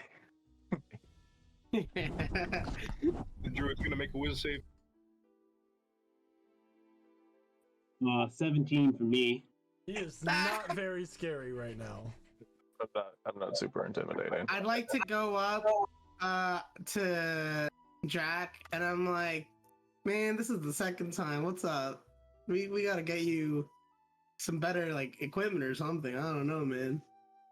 I think it was me the first time. Was it? It was. He got petrified by the basilisk and the beholder lair, and then you got petrified by the beholder. So he did get petrified twice. I knew it. I'm like, there's no way this is the second time this has happened. He didn't see this coming. Literally. Never have I ever been petrified. Fuck you. Drinks. Wait, we have been petrified, Ellen. Have we? Yeah, we've been petrified once. She joined the party. No, that was while it was happening. We all went to the sewers and then we were petrified. No, you weren't. She was definitely there. She was not. No. Because you guys were not investigating the murder yet. I was there to help with the murder investigation. Good try. Damn. I guess I'll put my finger down. I have been petrified. Hold on. I'll put your finger down. Never mind. It's gonna chip his finger off. Yeah. It's gonna crack his finger. So little druid, can you do it? Well, if it was dashing rogue to help me. I suppose if it was his idea, I suppose I kind of owe him, don't I? Just 1 second. And she'll go over. Ooh, darling. She will pull out. She'll drop her bit. She has this huge bag on her back. Like the bag is almost as big as she is. So she drops it on the ground and she opens the flap. She starts rooting through it. Like, oh no! And she's throwing stuff over her shoulder. She's oh, there it is. And she brings out a little pouch, and she'll pull out. I'm going to assume I have some components for some of my spells. DM. Yeah. Okay. She'll pull out a little pouch of dust, and she'll approximate like a pinch of it, and she will put it in her hand, and then it'll grow. She'll place her hand on Jack's right over his heart, and she'll grow a little flower over his heart, and she'll cast Greater Restoration. Back from that Watch point. out for the breath. Oh, that's nice. I think you need to watch out for the breath. Welcome back. Did anyone trade an eye for that? You look No. famished. Have a night. We went about it the smart way. Oh, Sorry. Did you find this here? I wouldn't eat anything you find in the Feywild, like at all. Like, No. even if someone doesn't give it to you, you shouldn't pick it up and eat it. Thanks. Speaking of for which, telling me I that. imagine you're starving right now. Are you starving? Me? What's your name? Friend, You're starving, Sarah. Listen, nuts are like rice. You'll We're eat talking- them, you'll get full, and then you'll be hungry in like 30 minutes. Sure. I'll look to Edith. I take it you're the one who got me out of that. Yes. Yes, it was. The flower was lovely. I'm Jack, and I'll gesture to the rest of the party. This is them. Hi, I'm Jack. I'm Sarah. I'm Ellen. And that's Ember. You can call me the professor. You can call him whatever you want, really. Yeah, he's not wrong. You can call me. He'll turn around just as long as like you actually. Yeah, I don't know. He's part of the group. He's here. Flame He's like boy. he's like our grumpy uncle. What's it called? A grunkle. Not a chevron. Chaperone? The adult that goes with you to school The dances. chaperone. Chaperone. Chaperone. Not a chaperone. I'm very much the chaperone. Jack's gonna reach into his pack, pull out a ration, just some jerky, some dried fruit.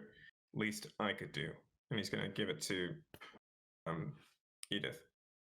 Your name? I think that might literally be the least you could do. Literally. My name? Oh, it's so polite. Thank you very much. My name is Edith Redwood, and yeah, thank you very much. That's very kind of you. We're not from here. On my own. It's safe to leave. Oh, Edith, what are you doing in this? Why are you here? Oh, what an awesome question. Well, I'll try not to ramble. I get bad sometimes. We'll eat it. Well, I am a little bit of a collector of sorts. I like to collect things. Hoarder, I've been called. I don't believe that. I'm not a hoarder. I don't have a problem. I can stop.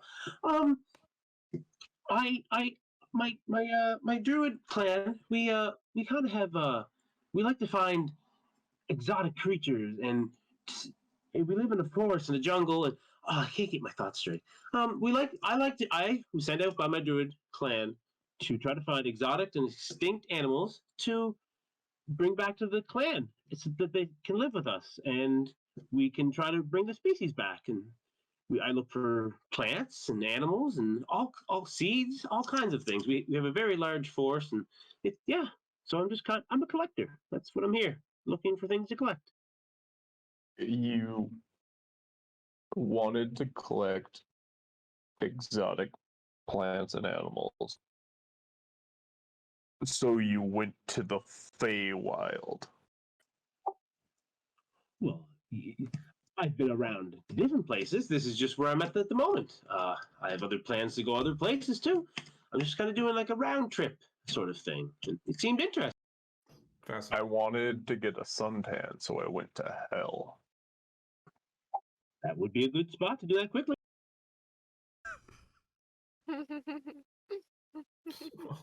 Charmed. I mean, if we it happen works.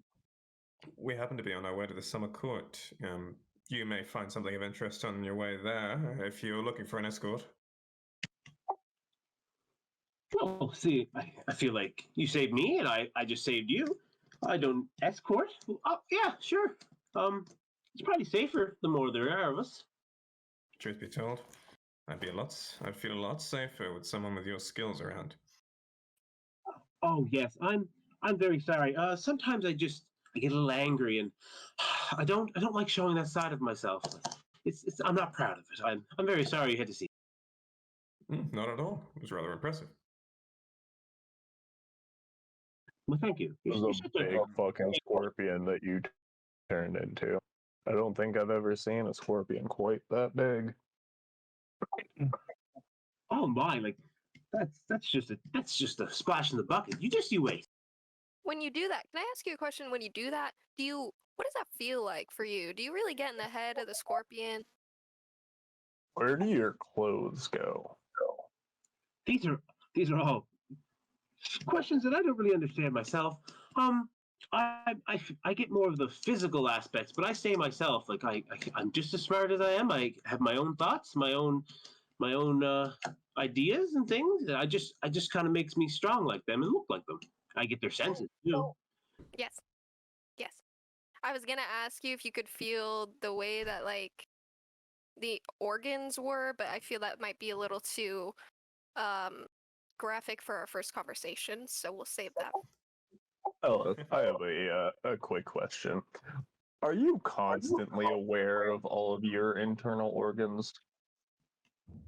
Me? Yes. Yes. IRL and in-game. Constantly. In pain. Sometimes I swallow a shard of glass to make sure my organs are working properly. Wouldn't that do the opposite? No, I wouldn't think I know the organs like that. No. Not really like that, no. Okay. The organs are a great state.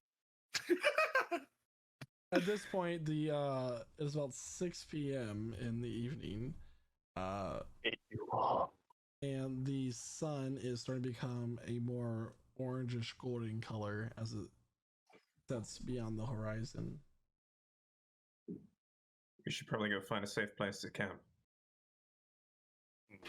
That'll be smart. Lovely idea. You wouldn't happen to have stumbled on those things while they were just sort of passing through, or was this a nest nearby, or what? I think they were more of a roaming herd. They kind of stumbled on me. Actually, oh wait!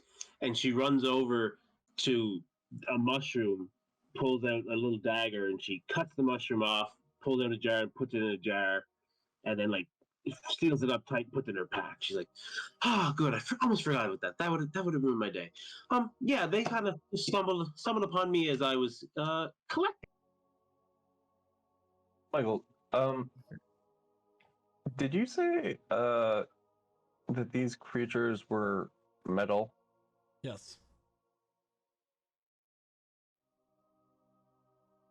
I say we set up camp here. It'll give me time to Examine them.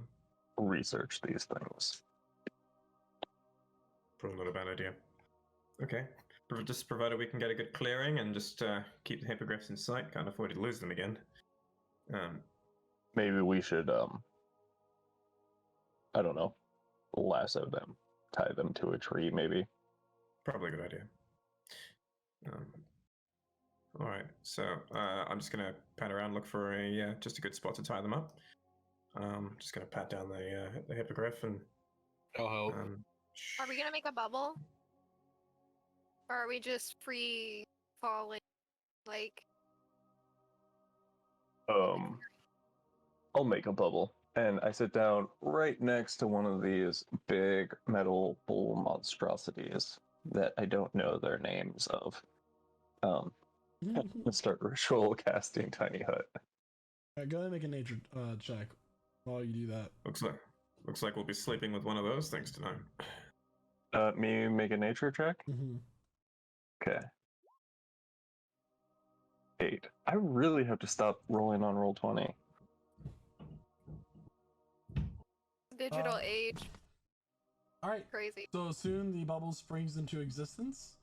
And I need a watch order, please. Who's going first? First. Alright, Ember. Who's taking third watch? I'll go second if you like. Alright. I can go third. Elif. Is anybody joining any of those three with their watches? Shadow will join Ember.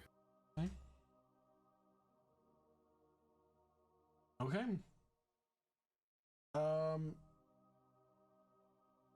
Ember and Shada, I need one of you to make a perception check with advantage, or each of you to make them separately. Shada's got this with advantage. All right. Alright. 17. Okay. The sound of crickets and other nightlife begin to fill the now chilly night air. By chilly, I mean compared to the 90-degree weather, it's now about 65, 70. The body of this creature lays there still. Every once in a while, a little bit of this like green vapor escapes from its body, from its like the muscles relaxing and just finding its way out, but it lays there still. While we're keeping watch, I'm going to summon Construct inside the bubble. Is that a concentration spell? It is. So is Lumen's Tiny Hut a concentration spell? No. Actually, neither of them are concentration. Ooh. Oh, look at that. Yeah. No, neither of them are concentration. Okay. I'm going to summon the Construct, and I'm going to have my Construct start trying to pry apart like any like joints that I can see in the metal, any like weakness. I'm gonna have it start trying to open up those joints. Go ahead and make another nature check. Or actually make a medicine check with advantage as Shot is helping you. Medicine check. So as you're kind of pulling this apart, there is like a slurping. There's like a wet noise as these metal plates are its hide. They're greasy. What'd you get for your medicine check? 19. 19. Yeah. So you learn through your dissection of this animal that it has an iron plate hide. All of them do. In the body, naturally excretes this sebum-like oil. That's the oil that covers your hair, by the way. To give natural lubrication in the joints and the metal plates. It does have an organ that generates a petrifying gas, which you manage to safely cut out and contain without rupturing it. But you do manage to gather about 40 pounds of iron. Oh boy. Okay. Nice. And so I'm just gonna add to my pack just raw iron. Or it is a bit rusted at parts, but overall. Okay. And then you said I also got, if I was gonna mark this down on my like character sheet, that secretes poisonous gas. So you're kind of roboting out, but I think I got a gist of what you were saying. What is the item that I get? What is the organ with the poisonous gas called? I want to call it a gas bladder, but I don't like that name. What about blast bladder? All right, I'll put down gas bladder for now, just so I know I have it, and we can come up with a better name for it in the future, because I want to kind of look into it. Okay. All right, cool. Before That's all I want to do for my watch. Yeah, Shada's going to call over. Hey, Professor. Yes. This sword thing that we're gonna end up giving away, it handles like a dream. Say again. Sorry. That this sword handles like a dream. Oh. You're good now. Yes, You're good now. It is a very powerful weapon. I think it might be slightly stronger than the one that we forged for your trial. It feels it.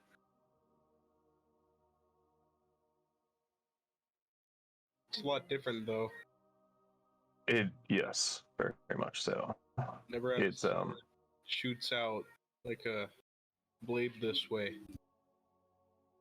It's very interesting. If we have another day or two before we give it over to the Queen of the Summer Court, I think we should study it some. What do you think? That sounds good. You should study. Maybe we can find a way to reproduce it. Maybe not exactly. Maybe not giving enough sunlight. Maybe giving enough fire. Yeah, that might be tough. We'll see. We'll see. Before Edith went to bed, you seen her pull out a bag that just seems like a white sack, huge white sack, that seems like stained with like berry juice. And she just in her hand she just starts bringing 10 berries at a time out and putting them in this sack. She's like, and if any of you ask about them, she'll just be like, "This is a treat for later. This you'll like them. You'll like them. Trust me." And then she'll use druid craft to make cotton plants on the ground and for everybody's bed. Wait, so she put the berries inside where she's sleeping in her bag? Her bag? No, she put them in a sack. She made a bunch of them, like 150 of them. Wow. You know they only last for a day, right? Suppose we don't need them more than a day. Yep. Yeah. Thank you. I mean, use your spell slots when you got them, right? Okay. Hopefully you don't have to wake up and you find anything.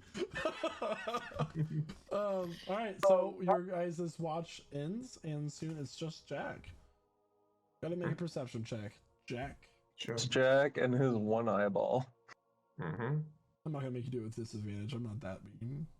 Oh my gosh, guys. 20. 20. So as you keep an eye out tonight, the sound of the crickets and the owls begin to fill your ears, and you start to see you notice beyond the tree line a shimmering blue glow. Not moving, not drawing closer or growing farther, but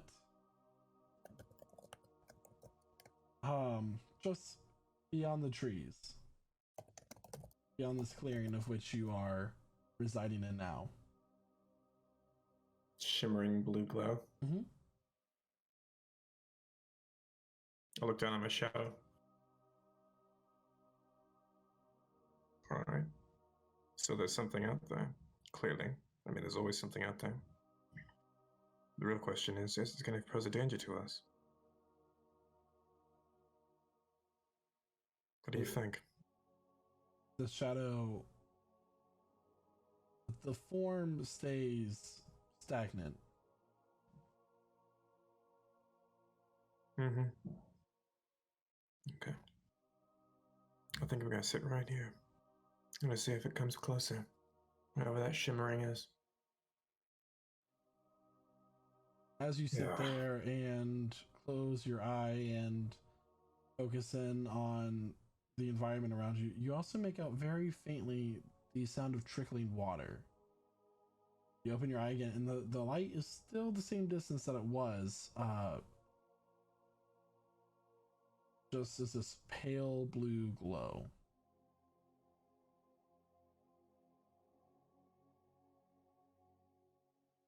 Mm-hmm. Mm-hmm. Mm-hmm. Mm-hmm. It's how far away, you say? It's beyond the tree line, like deeper into the forest. Mm-hmm. Yeah, I'm gonna feel slight temptation to go out there. Okay. First I'm gonna look at the hippogriffs. Just watch them. They're all right. Are they showing any signs of nervousness? Any agitation? Make a nature check. Sure. Or yeah, nature. Would it be animal handling, or because I'm kind of reading their commanding them? You're kind of reading their body language kind of thing. Yeah. Intuiting them. Nature? Yeah. Okay. Sure. 15. They're relatively calm. Not showing any signs of fear that you can tell. All right, I'm gonna get up, and I'm going to, as quietly as I can, just gonna move a little bit closer, keeping my eyes and ears and senses open. But I'm gonna hesitate before entering the tree line. Just I want to get a sense of whether there's anything in or around there that might be a threat. Because and I'm gonna move as quietly as I can. Okay, so roll another perception check and roll investigation and roll stealth. Cool. Here comes stealth. 29. Investigation 27. Nothing seems to be invoking a sense of danger, and you just melt into the shadow. You're suddenly there and not. Okay. You step into the tree line? Yeah. As you take the first step into the tree line, growing ever closer to whatever this sound of trickling water and this blue glow is, that is where we're going to take our mid-session break. Oh. I'm just the worst. So, everyone, we're going to be taking a short break here to refresh ourselves, get some snacks, drink, and whatever else we need to do. Be sure to stick around for the remainder of our session. Great job so far, everybody, and we will see you very soon. Bye. And welcome back, everyone. Where we last left off, the champions had laid down their camp for the night, and it was in the middle of the watch, during Jack's watch, that he began to walk calmly and stealthily to this glowing blue light. Very faint. Jack, as you step closer, the sound of trickling water, this bubbling sound, grows louder, and you step into a clearing would be an overstatement, but it is a rocky wall that has been kind of eroded away by a small trickle of water that forms this pool. The pool is formed by a circle of smooth round stones, about the size of varying size between like the size of a person's head versus their chest. But they're very smooth, and the pool itself is giving off this faint blue glow as this water kind of trickles down this rocky wall into its surface. There are ferns, kind of vibrant green and giving a very faint glow to them, but golden. And around it are these very pale, white-skinned, elven-looking creatures. Why they gotta be white?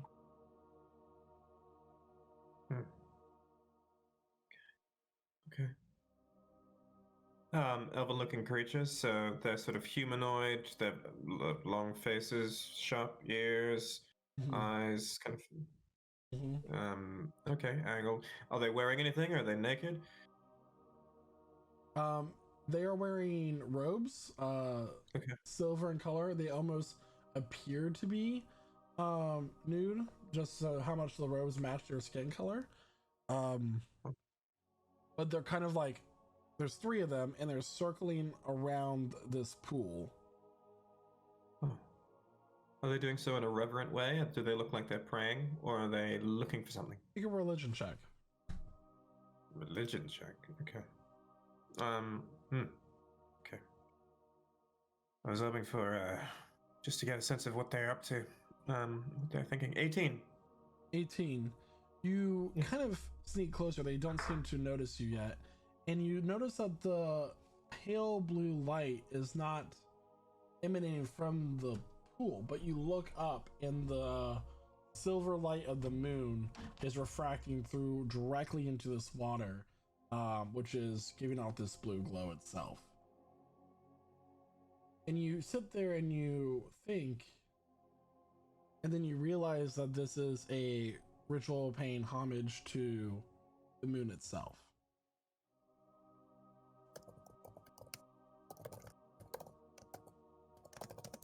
I see. Well, I don't want to intrude, so this whole time I'd like to emphasize I'm being as quiet and as out of the way as I can. But okay. Well, seeing that they're involved in what is likely a sacred ritual, I'm going to do my best to return to the camp. Having seen that these are people here who are doing something that they venerate. So I'm backing away unless I see anything else that they're up to. All right. As you back away, the last thing you notice is one of them brings forth a flower, almost like a lily pad in a way, but it's bowl shaped with this silver flower kind of growing from it. And they gather some water from the stream and they each take a drink. But that's the last you see as you back away.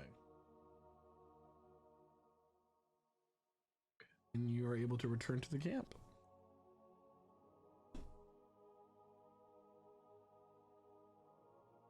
Is the moon out at the moment, or is it full? What's the shape of it? It is a full moon.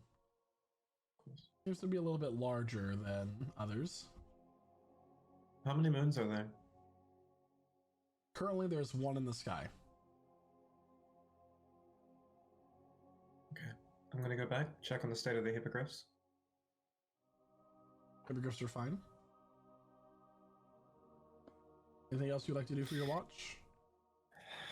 I'd like to listen for any sound of singing or chanting or anything like that coming from their direction. And look out for any sign of any of them maybe encroaching on our camp. But otherwise, I'd like to stay at a respectful distance. Okay.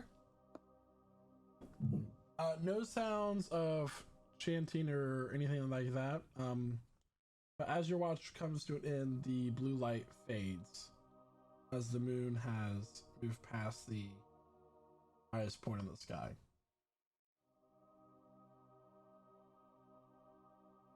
Okay. And soon it's time to wake up Elif for her. Yeah, I'm gonna go around to where Elif's sleeping. Okay. I'll go around to Elif anyway, and I will. Just laying there with my eyes open, just hoping to sleep. Too much. Do you need to try a bit longer to sleep? No. I rise, and then I'm gonna go on watch. I've been waiting. Right. Anything I should know? Yeah. It's a blue light on the other side of with the trees. It happened around the time of the full moon. Looked like some kind of ritual. Moon elves or something like that. Should I be concerned? I don't think so. Okay. They're gone for now. Or at least their ritual stopped. The glow went away after as the moon receded. But watch out for that. If any of them come by here, I'd hate to think that they thought we were intruding on their sacred ritual or anything like that. That's one way to think about it. That's one way. Hey, thanks before pushing those things away. I saw that Eldritch Blast. It's a good shot. Yeah, you know, when I actually do hit them, it is pretty helpful, but you're welcome. I wanted to apologize to you for something.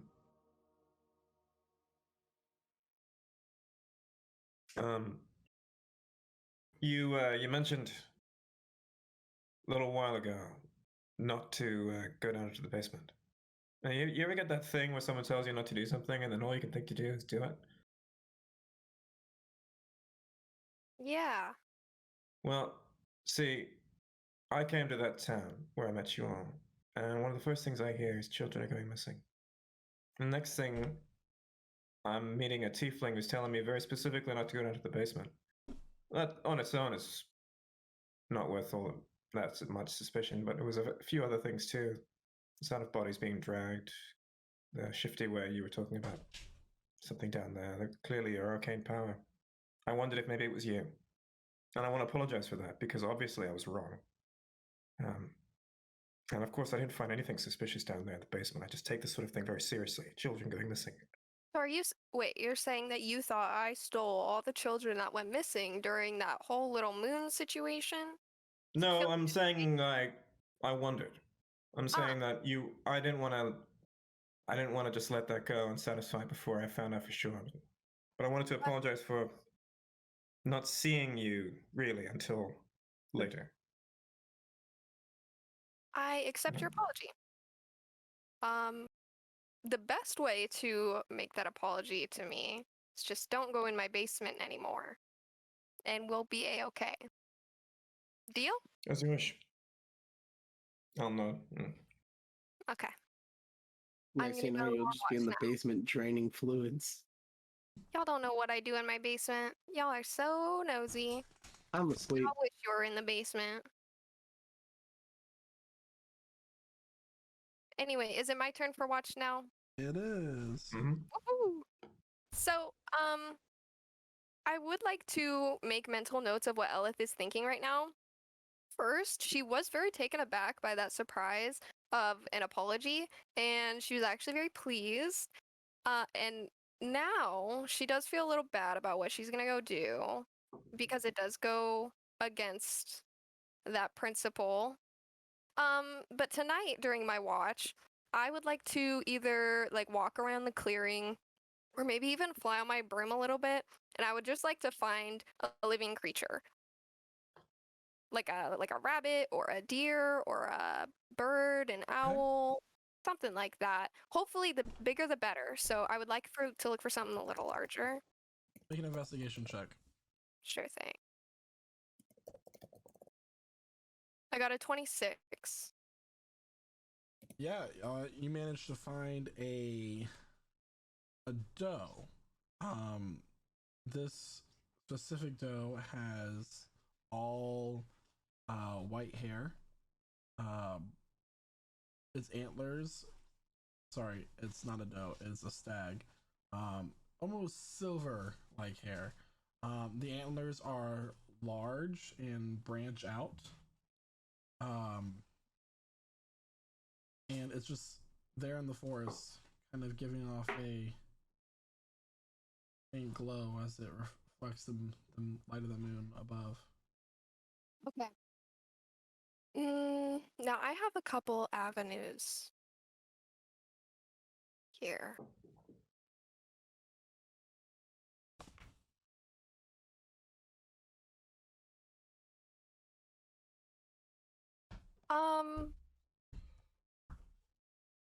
I want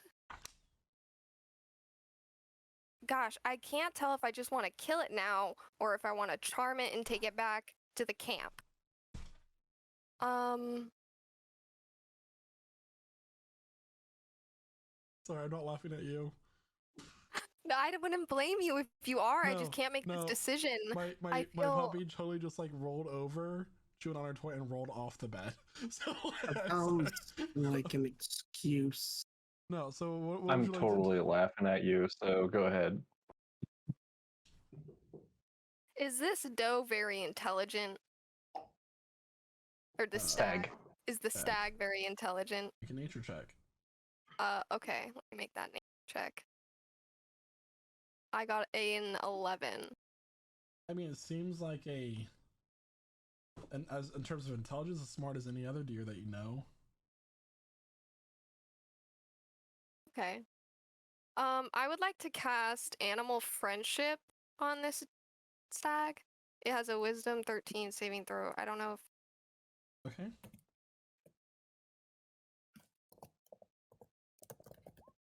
That's a 16. Why is your saving throw 13? Wait, it's saved on that? Yeah, it should be the same. I'm just gonna kill it. What is your spell saving throw?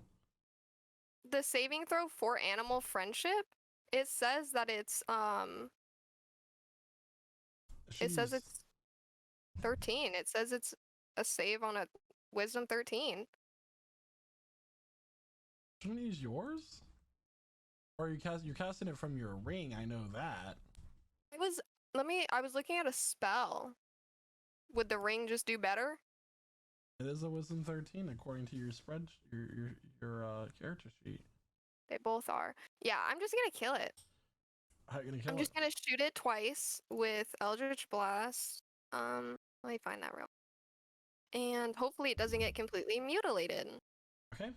So as you launch, it's just her saving throw. It's not 13. It's her saving throw. Oh really? Well, I mean, it still got a 16, so it's saved. Oh, okay. I cast a 14 and a 16. Both hit. It is a deer. Roll damage. Okay. I got 7 and I got 14. All right. So as you launch these 2 bolts of eldritch energy, the stag makes eye contact with you just as the 2 bolts of energy hit it, and it like staggers from the impact and gets knocked over. Now it's there twitching on the ground, and for a moment you feel remorse, but it's there on the ground, eating between the boundary of life and death. What would you like to do?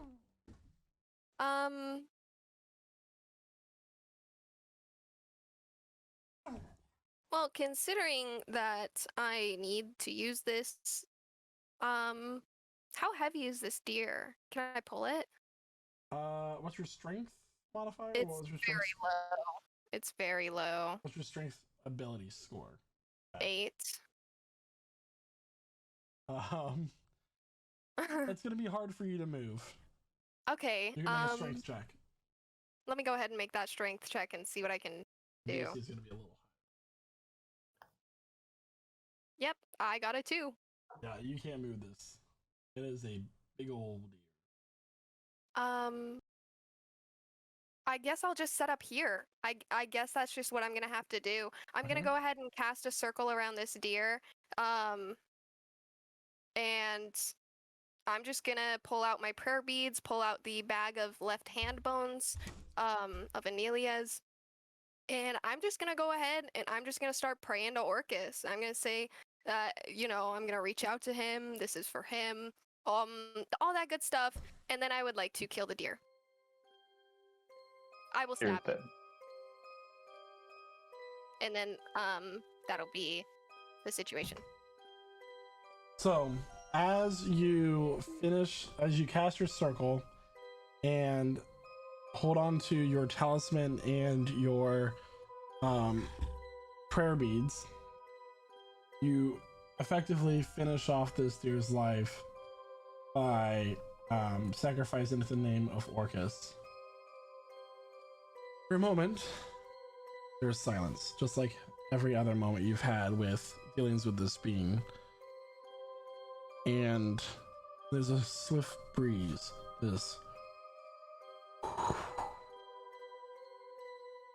and then it seems like the light of the moon itself is taken away, and there's just you in darkness. These two green lights appear several feet in front of you, almost like eyes watching, waiting.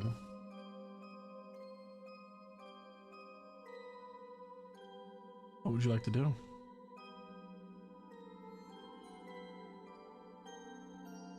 I don't really know what they're waiting for, so I'm gonna continue on my plan in disassembling the deer. Okay. I want to keep the antlers and the skull. Are y'all hearing that too? Kind of tripping out a little bit. Oh. You see, I'm asleep. Oh yeah, we're all asleep. I know, but like, kids. I don't know. And then I would like to. I'd like to take out the heart, so I'd like to get in there, and I'd like to take out the heart, and I would like to offer it out towards the two green orbs. Very far, like full arm extension. There's another breeze, and the object disappears from your hands. Wow. You summon me once again, girl. Hi. Well, hello, Orcus. Do you think No. that I am just something that you can summon at your will? No. That was not my intention at all, actually. I was just... That was... No. I was just trying to do an offering to you.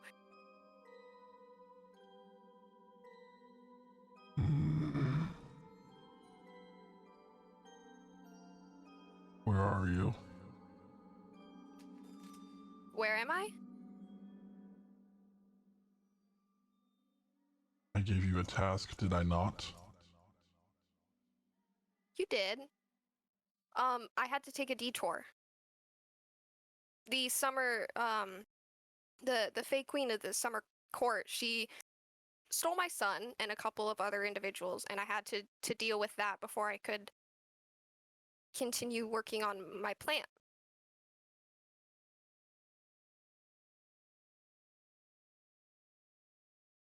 The son was your responsibility.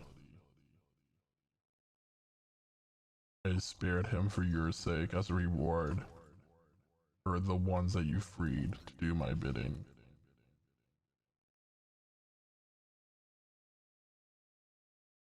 The 9 will rise. They will spread like a plague across this world, the planes connected to it, and soon we will breach the divine gate and take those who have imprisoned me. I will tear their essences from their lives, from their very beings. And soon, life itself will no longer exist. Right. I gave you instructions, girl. I understand. Enough with these games. You are to return to the realm of the mortals, head to the north and reclaim that as mine, what was taken from me. I understand. Do not disappoint me. And soon, the light of the moon returns. I feel like I just got yelled at by my dad.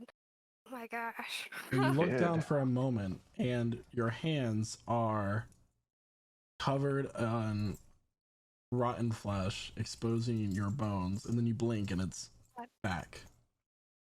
Jeez. I can actually see and envision that. That was not nice.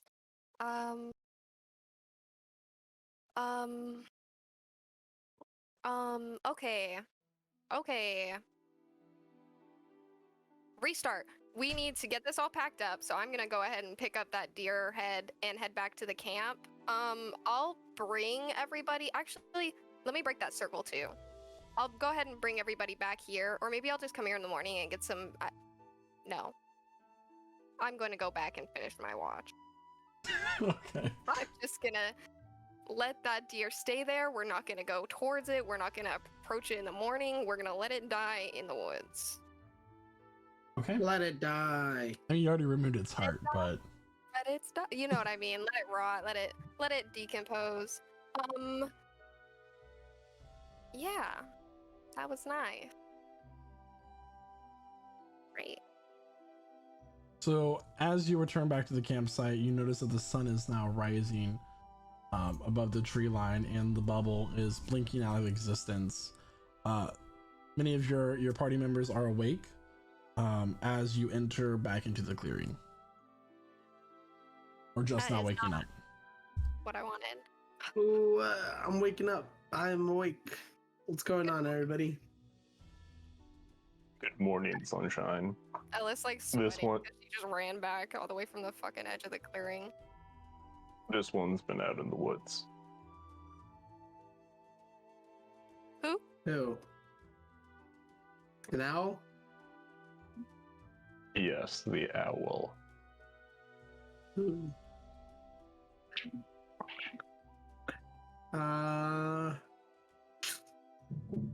What's for breakfast? I'm starving. I think our new friend might have some berries for breakfast. When we're not feeling good. Thank you. Yes, it's probably also a good idea. Although I'm just gonna eat one of them. It's still making up the cushion, I believe, unless it's all melted away by this point. It's only been about 8 hours. The what is melted away? What? The good berries? Oh, they're still there. They're there for 24 hours. Yeah. Just grab a fistful and Yeah, put them we in need my to mouth. berry. It's kind of sour. A fistful is like a week's supply of fucking food. You know, in Lord of the Rings when the hobbits eat the lambda's bread? What you just did. I don't watch The Hobbit or Lord of the Rings. Oof. That hurts. Anyway. I actually get bitches. I don't know about you guys. No, you don't. Oh, No, you don't. talking about. Anyways. Well, I didn't know that, so I just put a whole fistful of berries in my mouth. What do you want me to do? Unput them in my mouth? I already ate them. I mean, eating more than one good berry doesn't really do anything other than makes you feel fuller than full. Alright, well then I'm fuller than full. Jeez. You just overate. There's no negative effect to them. Cool. Diabetes. Diabetes. Yeah, I'm gonna pack up stuff, get the hippogriff ready, and stand there and go. I've got space for at least one more. I'll look over to my new friend Edith. Perhaps you'd like to, if you're okay with flying. Yeah, thank you very much. She'll pick all, as she says, as she's picking the rest of the berries and like kind of eyeing the guy that just keeps putting whatever in his mouth without any regard for asking questions first. And then she will struggle to get up on top of whatever this beast is, I assume, because she's super small. It's hippogriff. Before we take off, give her a little. Oh. I just wanted to show the deer head to Jack.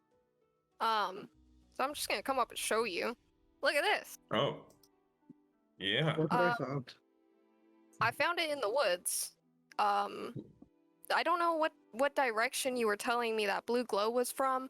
But I did find this in the woods past the barrier, so I'm gonna keep it. I don't know if they'll mind, but what do you think? Do I believe her? Like an insight check and Can I make a deception check? Yeah. Sure. Can you beat a 28, a natural 20? Technically, she's not.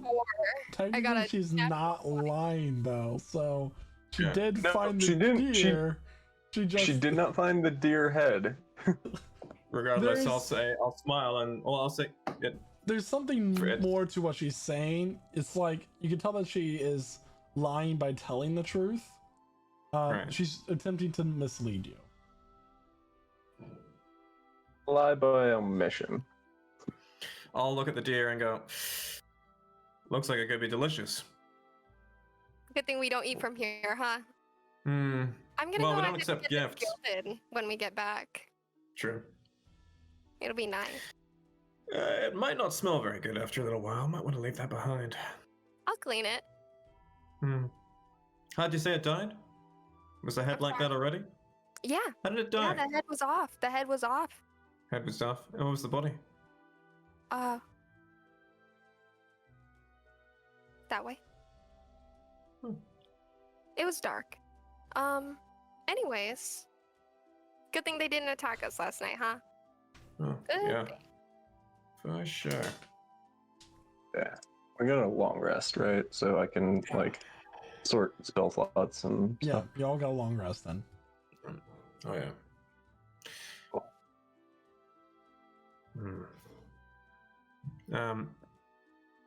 Okay. Sora. I'll... You hear a tree branch break. I look to see what it is. You Tree look branch. and you hear the rustling of bushes. It's you hear ow, ow, ow. And stepping into the clearing is a rabbit person with hair as white as snow. Clover? Oh, hey guys. What the fuck? Oh, I knew you were here. And I told you I would meet you at Amorindale, and you're here. So We're in the Is that where we are? Right, quick, write that down in the map. just through the trees right here. I mean, the sun is rising. It's when you enter the city. None of you saw, but I was kind of sitting on the edge of the clearing throughout the night, making sure that you guys all slept really peacefully. Oh, thank you. Kind of weird. Clover, that's very flattering, but that's all very weird. I overshared, didn't I? Sorry. A little. A little. Do you know anything about the elves that were here? Clover? What else? The moon ones. About the moon. They worshippers of the moon over in the clearing that way. There was a blue light that I saw. I didn't see any elves. You walked out and you looked at some trees and then you came back. I see. What did I do, Clover? But I got here when you were... No? I don't know, actually. You never left. I can't see through the bubble. Good.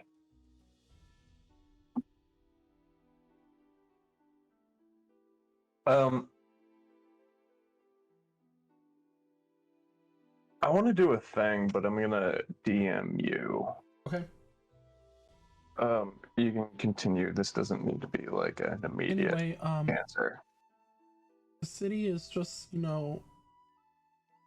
about a mile up the road, and we need to hurry if we're gonna make it into the gate in time. Alright. Is it gonna close? No, it just gets more expensive the later in the day it is, and the city To go can't inside be the entered city? at night. Yeah. To pay for entry. Interesting. Why don't you hop on? Okay. Yeah, well, And she's gonna climb up Okay, right right. next to Sarah. Fuck. Okay. And, like, hug you from behind real tight. I missed you. I look at Ella and I smile, but it's that smile where you can tell where you're like, please help me. And so I'm like, You look so cozy. So glad This you guys are bitch. riding together. I kind of want to Eldritch Blast here, but I'm not going to do that. All right, let's go. And then I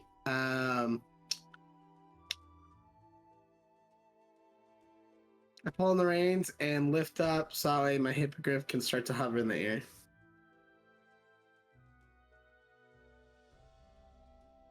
So as you all rise up above the tree line, the out of nowhere almost, it seems there's the city of pure white stone laid out before you. It is on the coast of the land. And it is just radiant light. It is large and it's in the distance, so like, what you're seeing is the reflection of the light off the stone. So the city walls are white, which sparkles orange, red, and yellow as the light catches the stone, and you kind of like, it's like sort of like the Emerald City in Wizard of Oz, but instead of sparkling green, it's orange, red, the color of fire. You see a variety of trees right up in the distance, but that's really all you can see right now.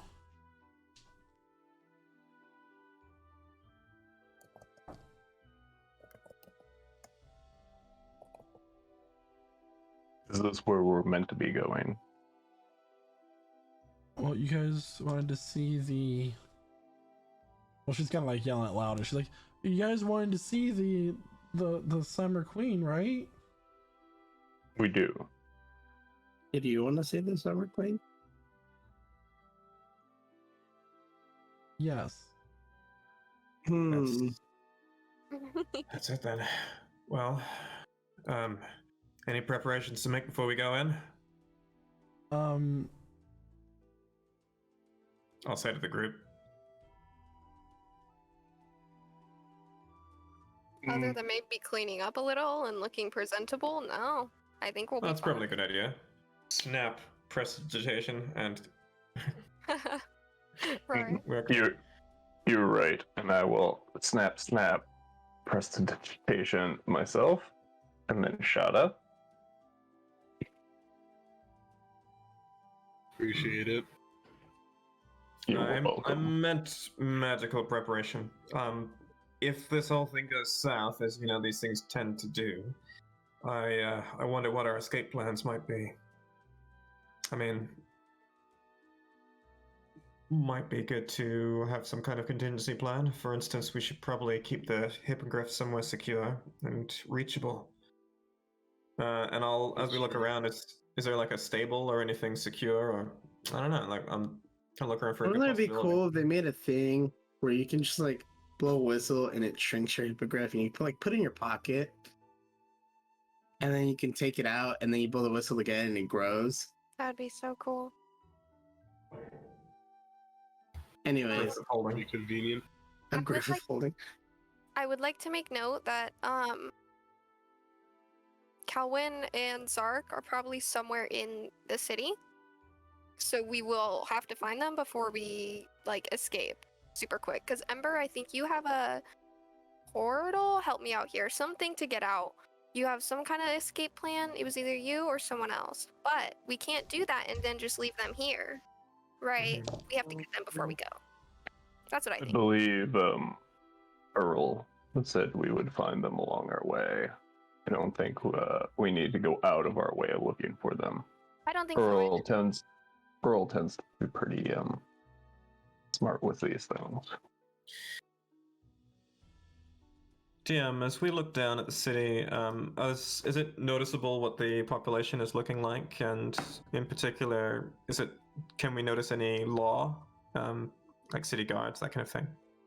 So as you draw closer, you do notice that there are spires along the wall that have a like a white crystal with 3 rings circling around it, going different directions. And they're like hovering above the pillar of which you rest. As you fly closer, you notice that there are sentinels, guards, wearing rose gold armor. Their faces are fully covered and like almost a solid looking slab, kind of elongated, and you don't understand how they would be able to see through this, but there are long ears that protrude out from the helmets as well. Clover looks, goes, y'all might want to land before we approach closer. They don't like people flying into the city. That makes sense. We've learned that about this place. I'll land. I was already descending. As you draw closer, you all kind of land in like this family of rabbit folk kind of scatter, and the mother kind of gathers up her children, which is like 20 of them. She looks over, she goes, "Watch where you're going." I'm having so many kids. Watch where we're landing. Sorry about that, and I'm going to just get off the hippogriff and start leading it. I'm gonna stay on my hippogriff, and I'm just gonna walk in with it like that. As you walk up to the city gates, the walls stand several tens of feet high, and these guards are standing there at the gate. The pathway is moss-covered cobblestone. There are a variety of trees, and this overall sense of the sound of harmonic singing that kind of like fills the air. You notice that the archway of the gate is these perfectly woven branches melded with stone. As you look into the city past the guards, you see that there are a variety of spiraling walkways between buildings made both of natural materials like shaped trees and pure white stone that is glinting in the sunlight. There is bountiful amounts of fruit that hang over the pathways. As people walk by, they reach up and they grab one, and the fruit immediately grows back. It seems to never rot or go bad or spoil. There is a fountain with the marble archways and spiraling circular patterns that connect them with this perfectly clear water, which as you look at it, you wouldn't have noticed unless you look really like paid close attention, because you seem to almost look straight through it. The depth is unimaginable. If this was a lake of this type of water, 50 feet would seem like 5. As you approach, you are stopped though. Mm-hmm. Oh, okay, cool. I was gonna say, I'm like, are we just let in? I'm just waiting to follow through the gate. Yeah, Okay. I'm just gonna pull my hat down just a moment. With Mask of Many Faces, my eye seems to have returned, so there's no disconcerting empty eye socket over here. Okay. I'll look like I've got 2 eyes and I'm not unscarred. Halt. As we walk up, I'm gonna say, "Don't mind that. That's magic. He's ashamed of his eye." The I'm gonna point directly at the magic eye. They're each checking people as they come through as like a checkpoint. There is one that is wielding his butterflies like fluttering around his head, and he's wielding a staff made of wood, like spiraled together like twisting snakes with no head that go up to a thing that holds a gem into the end. And he's like waving them on through, and they're like, "All right, mortals, you are in our lands, I see." We are. Yes, we are seeking some of us who've been lost or taken. We've come on a long way. The man with the butterflies goes, they have several strong magical objects on their bodies. That one there, Point Star has several weapons. One of those is intended as a gift to. What did he point to? You. He said that you have several magical weapons.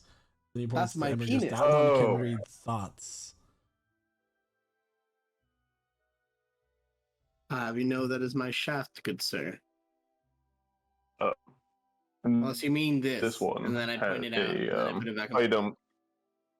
This one has an item that we intend to bequeath upon the Queen of the Summer Court. Well then. That's right. We also know his son. He's a friend of ours. We also know her son. Sorry. You know Prince Morelius. We do. We helped him with an issue he was having with his sister, I believe. It was with his sister. Make a persuasion check with advantage. I'm a persuasive one. I should be doing the talking. You should, but you haven't. Well, you guys didn't coach me on anything because you guys don't like how I say things. Because you'll try to insult them. I won't insult it. They just come off insulting. 19. Like, for example, I well, like if you have a gift your for hair. a queen, the toll is not high. You must each give us a secret. All right, I'll give you a secret. And then I go like that, and I go, shh, and I tell you the secret. Oh my! And that's it. I know. Really? And they were my siblings too. And at dinner, in front of I know. Wow. I know. Do we actually have to come up with a secret or no? Because I have one. I want you to message me your secrets. You don't want the party to know. Okay. Cool. Now I gotta come up with opposite. All right.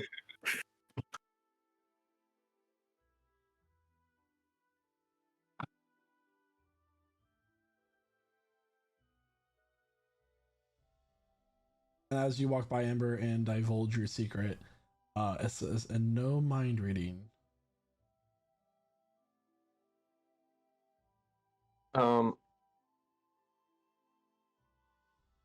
Did I already do the thing that I DM'd you about? Yeah, you. Okay. Okay, I would You're wasted all my charges trying to do that. So, yeah. Okay. As you go in, they also warn you is no casting of spells permitted within the city walls. The strength of magic is exceptionally potent here. And those who have not practiced within these conditions may find themselves losing control of their spells. That's good to know. I see. Just standard practice for us to tell mortals. You're not the first ones who have self-imploded from the pure energy that flows through them on casting a spell.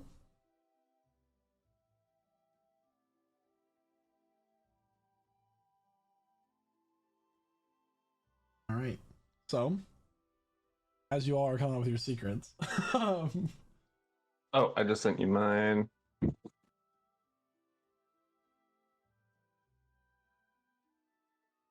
Is that worth entrance?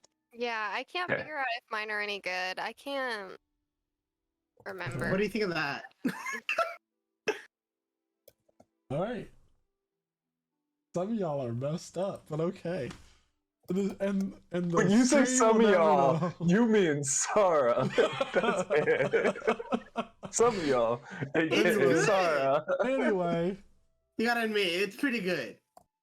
So, as you enter the city, this is, you're awestruck by the sheer beauty of everything. Everything is perfectly placed, yet appears naturally formed as well. It's something that you can't quite put your finger on because it's unachievable to have such a natural flow to everything, but yet be perfectly placed at the same time. It's a paradox within itself. There are various beings. There are elves walking by made of the color green with flowers sprouting in their hair, and it gives you a sense of spring. There's those of brilliance of gold. There are, on the smaller side of things, there are owl folk, there are rabbit folk, there are just a wide variety of different beings that are otherwise rare in the mortal world. Oh, interesting. Well, this is Clover speaking. Does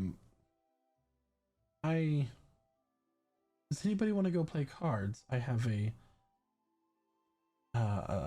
desire to go play some cards. Did he say gamble? I'm in. I'll go. Sounds like fun. Might be an opportunity to ask around. Maybe get a sense of the lay of the land. It might be an opportunity to get rich. I don't know what you're talking about. Get the way around. I'm trying to get money. I mean, you won't get money, but maybe some other useful things. You may lose your soul. I've already lost that when I joined this group. Okay. Did I say that out loud? Anyways, where were we going? I would like to see if I understand what he means by that statement. Make an insight check. That sounds like some minor. You don't know. But Ember, you do, as you enter the gate, you do decide that you're going to do one last mind reading before you enter the city. You reach into the mind of Clover once again, seeking some sort of answer based on your last encounter. Mm-hmm. You're once again brought into the endless corridors that represents the inner workings of her consciousness. You follow the path that you knew, looking through door to door, memory from memory, experience to experience, and as you find your way to the center, what seems like an eternity, you eventually find your way to the central door once again. It opens, inviting you into the dark aura that lies within. Hello again. Master Sorcerer. I'm not a sorcerer. Indeed. Welcome to my sanctum once again. The purplish skinned being sits upon their throne, lavishly about. Their legs slung over the side. Each hand and foot has 6 appendages on it. 6 fingers on each hand, 6 toes on each foot. How can I help you this beautiful summer day? Well, I have a few questions for you, and What makes you think I am entitled to answer them? Well, I have guessed at some of the things that you may or may not want to do, and if you don't answer them, I can just leave Clover tied up inside a locked box, dropped in the bottom of the ocean. That's within my power. And then you check. have Make an intimidation check. I like that style. Wasn't even trying to intimidate, but okay. I was pretty intimidating. You literally just threatened someone. 17. Okay. Shoot a box in the ocean. The beans stares at you for a moment. I'm not afraid of you. Please go on. I am listening. Well, as far as I'm aware, you need your host to be able to move about. And that's one of the reasons that I'm concerned. Do you need a us to get close to the Summer Queen? No. Why Clover in particular? I saw an opportunity and I took it.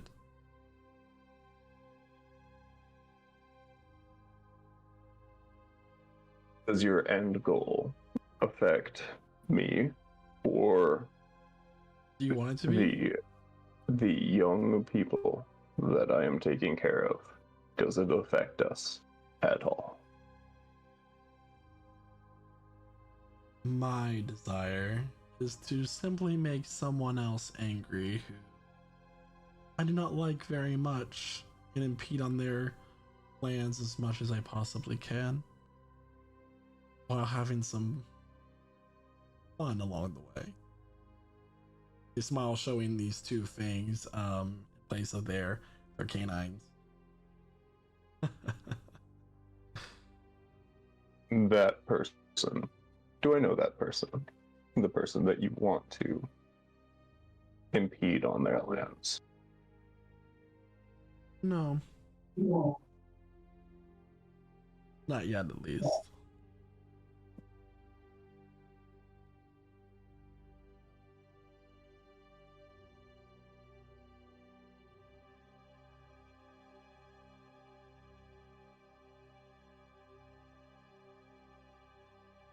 Okay. Tell me, Wizard, do you ever indulge yourself in life? Take part of absolutely. A guilty pleasure? What do you enjoy? Since we're having an open conversation. I very much enjoy pushing the boundaries of what could or could not be. Do you consider that with the help of another, you may go beyond the boundary? Absolutely. I become a warper of reality? I seek help from others often. As you can see from my traveling companions,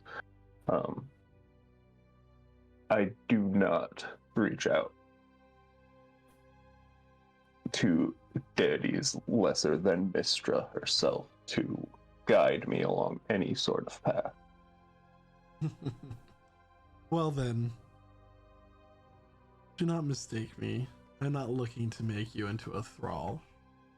However, I like you. We'll be in touch.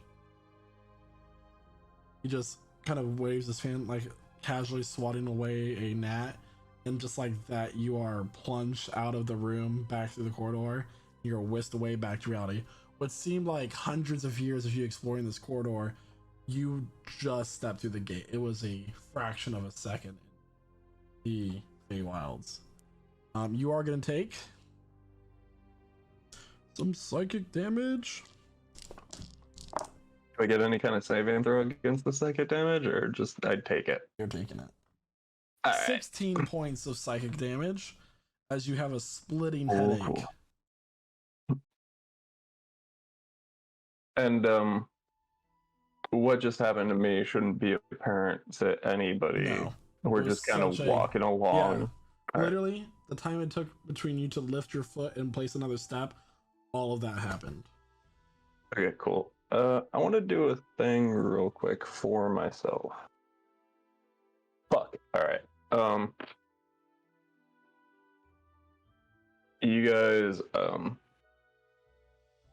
while we're walking, just notice Ember just sort of stop.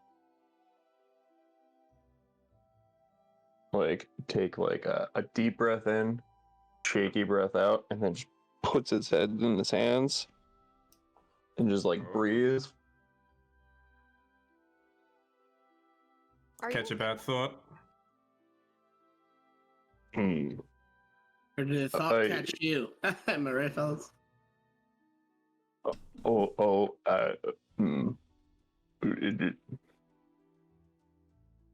I need a moment, please. Is there a bench around here that he can sit on? Yeah, As you think the word bench, some tree branches weave together and form a garden style bench on the edge of the circle of this courtyard. Sit down. I appreciate that. It'll just take me a quick second. Lynn's not sitting right in the back of my head. And I'm just gonna sit down for like a couple of minutes and sort my brain out.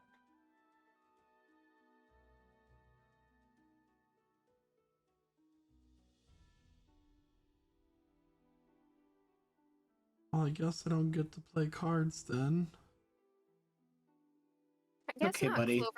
I guess you don't care about the health of our team members, Clover. I didn't mean anything by it. I'm fine with. That's okay, bud. I wanted to play cards too. Ember, do you have? We just don't know where they are, and I guess this takes top priority. We could just play with the cards that Ember has. Easy. Yeah, I do have. I do have a deck of cards.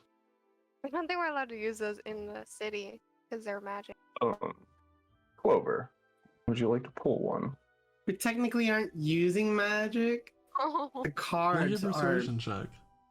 Oh my god. Oh my god. What? So excited. That one. I'm good. I better not. Because once I get in, once I start, I just can't stop. So it's a bad trait that I have.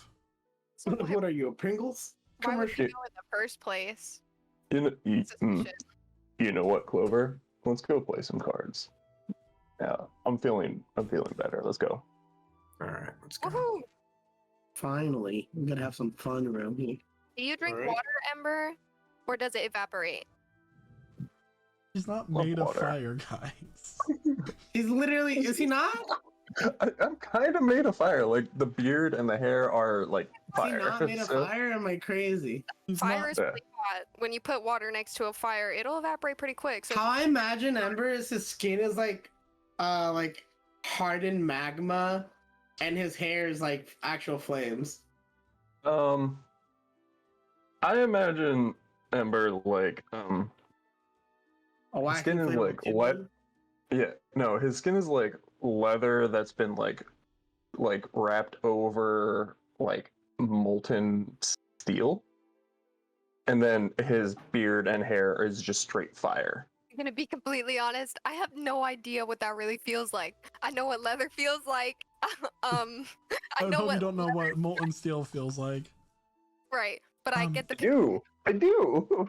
Anyway, we can go to the prancing pixie right there and play some cards.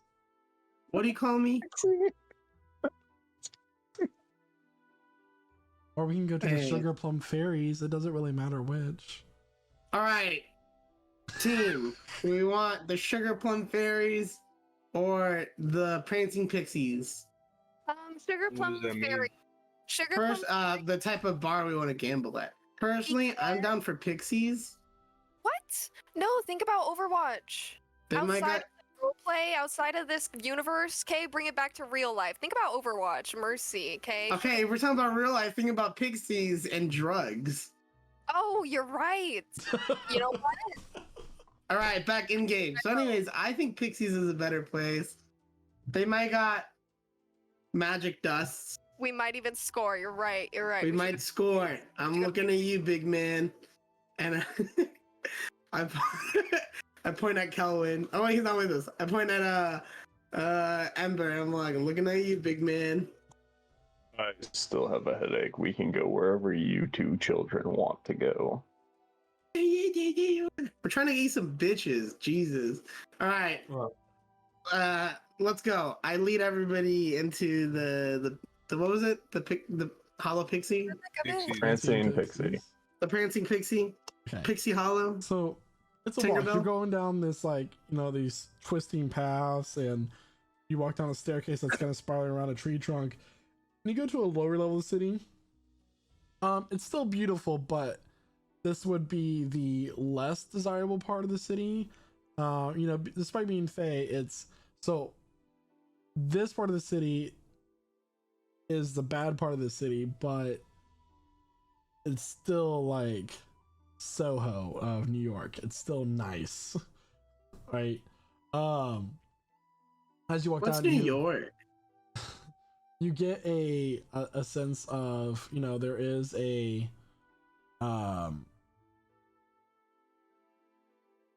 rather undesirable group of people. It's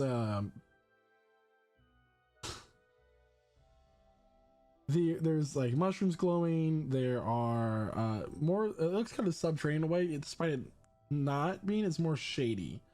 You do pass a brothel where there is a very unattractive, twisted Fey person. Clover kind of leans in and whispers, "That one's been cursed by one of the Fomorians in the Underdark here." And it looks at you and it's like taking a long drag of a pipe, and the blows out. He's like, "Hey, sugar tits, want to crawl up my Tinkerbell?"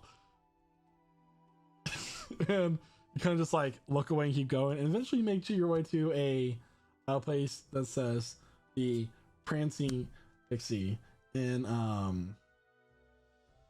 the language that Sarah can read. What is that called? Not Eladrin. Don't even know what I can read.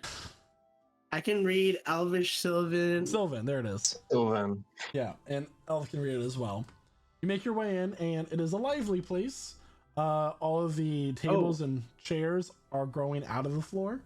What a lively place. There are drinks kind of being whisked by quicklings and other small Fae that are working this area, and you're able to find a table. Y'all mind if I Millie rock real quick? Before we find a table, I want to. We found the table. We found it already. Just for a second, put your gambling problem in the background. It's because you said. No, I was going to say it's because you said before we find a table, when he clearly said you guys found a table. We already found it. I can't interrupt him from while he's describing what the room fucking looks like. I just want to lean over to fucking Clover and be like, "What do we use to pay here?" You're like, "I'm gonna kill you." It can be anything from memories. The happy ones are worth more. For you, some magic favors.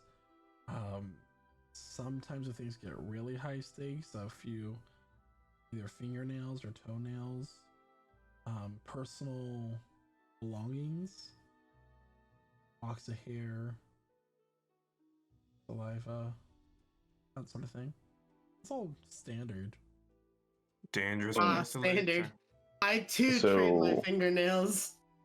So mainly personal items. Mm-hmm. Personal things that you have a connection with. Okay.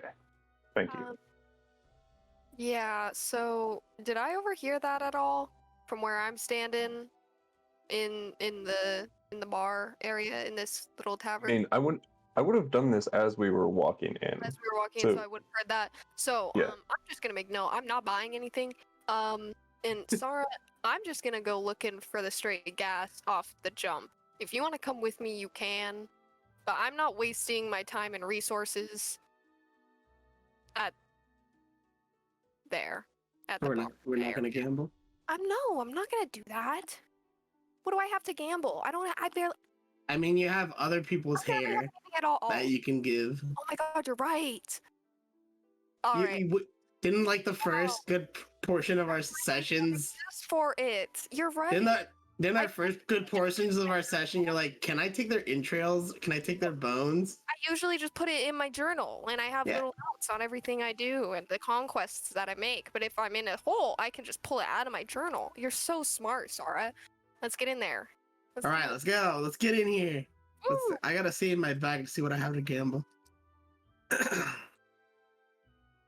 I feel like a complete like rat, just scrounging garbage to try to like gamble. Oh, yeah, that'd be fun. Okay, so okay. So I guess we are going back in and finding that table. I don't think we left, really, right?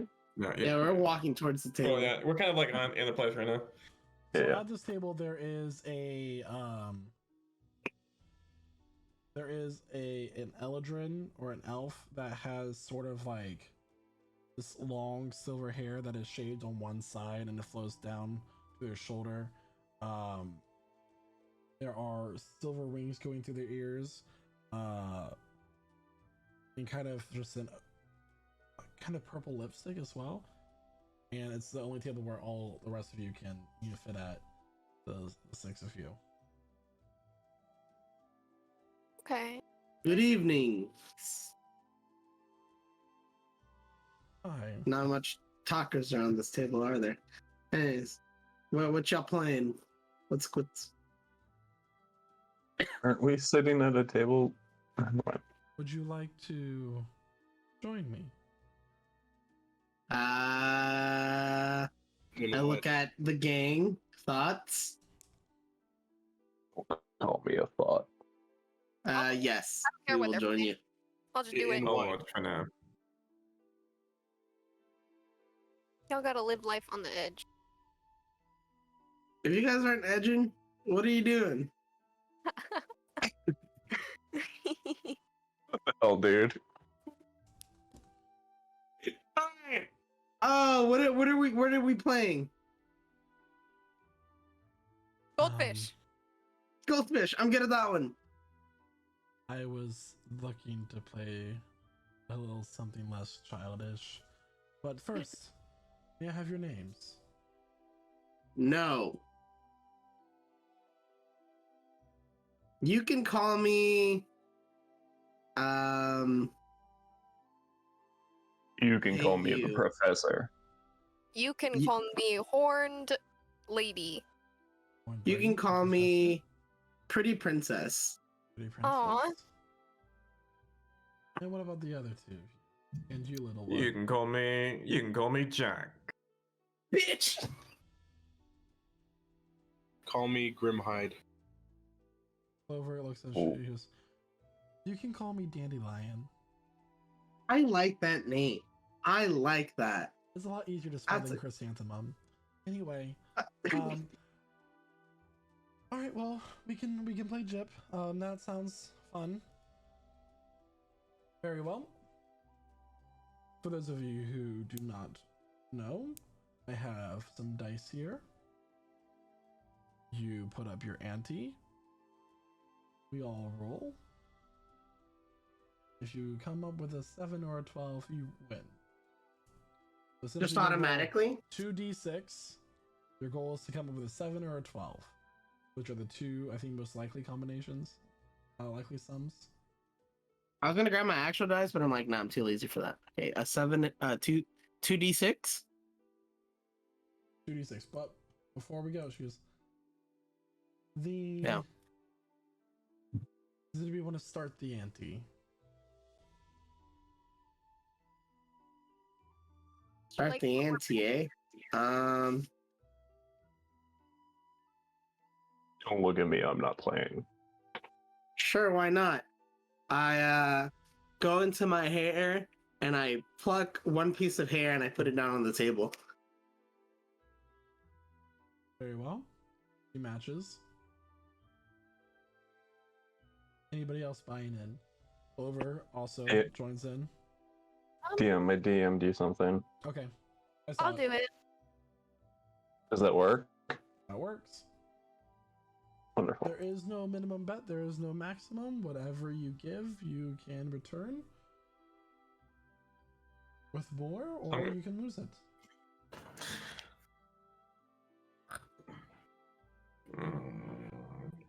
I'll sit down. And I will take out a dagger, put it on the table. Very well. Did that raise the Shauna, ante? are you joining? No, everybody has their own ante. It's whatever you give, you can be returned, but with more. Okay. All right, Shada's going to just take his hand axe, put it on the table. Very well. All right, everyone, roll your dice. So it's 2d6. You're just rolling 2d6, guys. I almost logged out of the whole application. 7. 10. 10. So Star is the winner.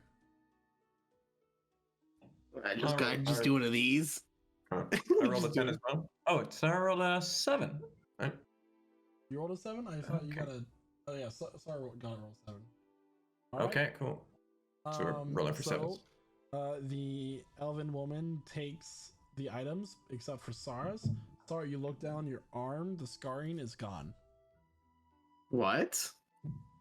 Congratulations, we have a winner. Whoa, what happened to my scarring? Time out. Did someone bet the cure for scars? I have simply returned the ante 3 times over that you offered. Is that not what you wanted? What?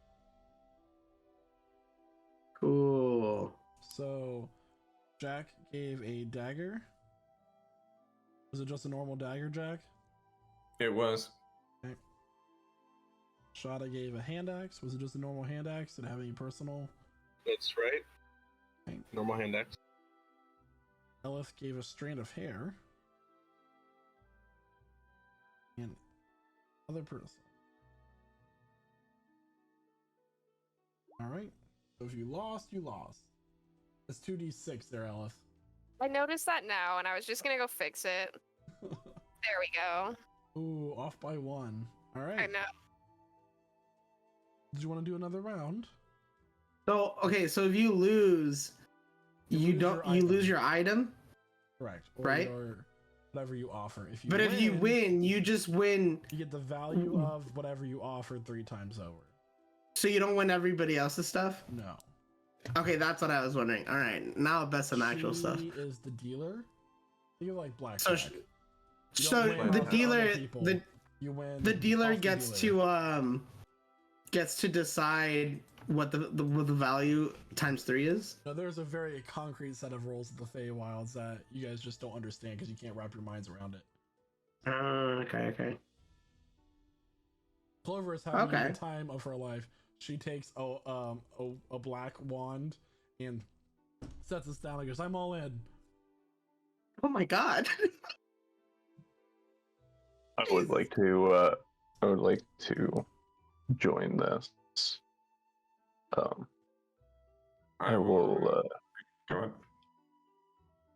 will add the memory of my parents. Okay. Oh, no. Anybody else joining in? I will remove a few eyelashes from my left eye and place those down. Okay. I will keep the piece of hair that I put down. Is the left eye the missing eye? They still have eyelashes. He still has an eyelid. Shada will just rake some of the hair out of his coat, I guess. Summer coat coming in. Anyway. Jesus. I left anything? No, I'm okay. I don't want to do this round. Alright. She wants to just, alright. No more bets. Time to roll. 7. Nope. 2d6, right? 2d6. I'll just roll it in game. Whoa. Ember. Memory of your parents. Alright. Such a high risk, such high reward.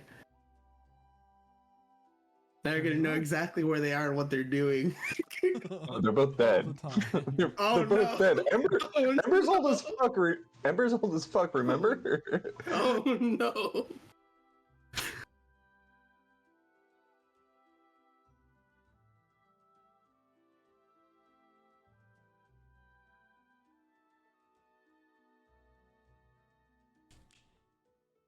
To be fair, though, he has only good memories of his parents.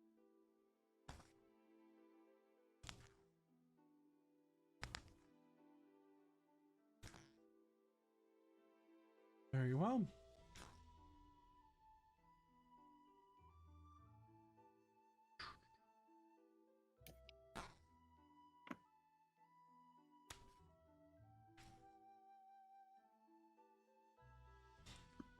So Sarah won, everybody else lost.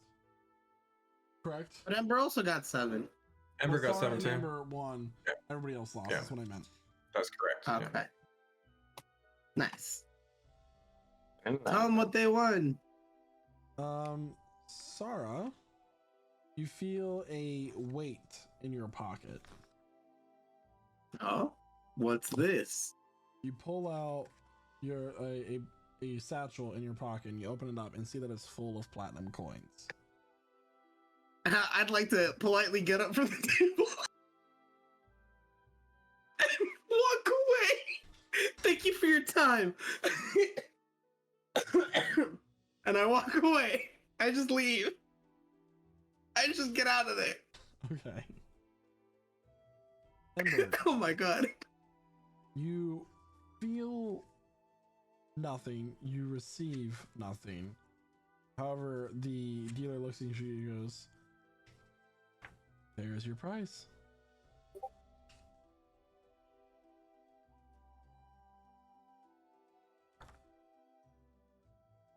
Congratulations. Can I try and figure out what the fuck my prize is? Make an intelligence check. Okay. +5. 12. You don't exactly know. Okay. But I'm assuming that You did, in because fact, receive something. yeah, because I'm in the Feywild, like there are rules.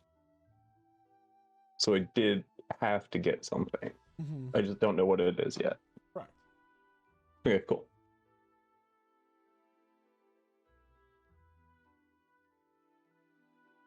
Yeah, that's what we'll do. Yep. I think that will do me for the night. Can I get my drink now?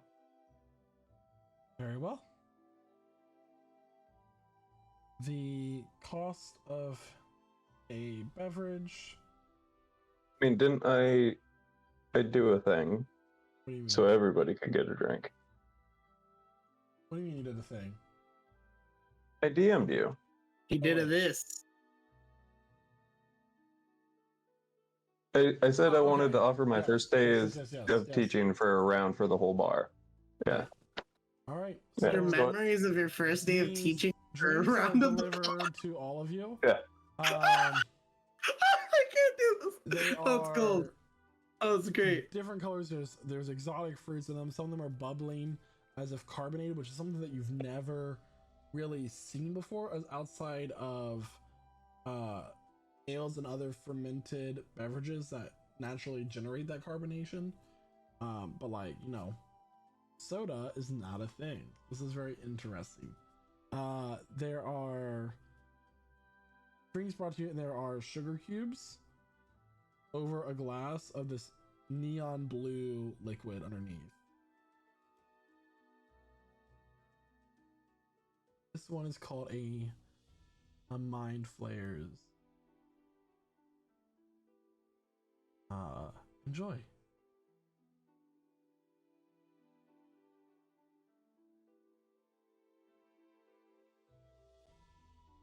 Interesting. Since I paid for these drinks, there should be no strings attached, and we should be fine to consume them. Oh, it's not a gift. Well, if you say so.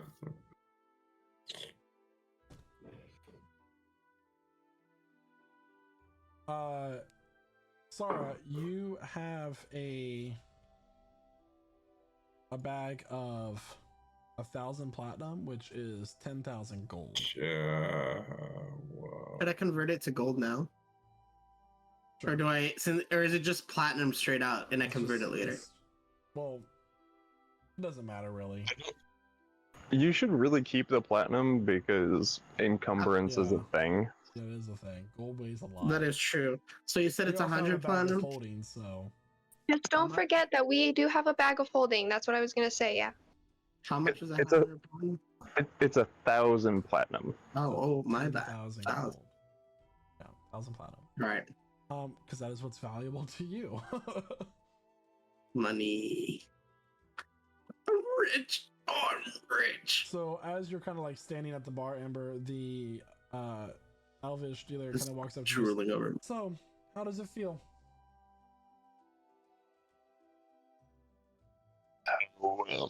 How does what feel?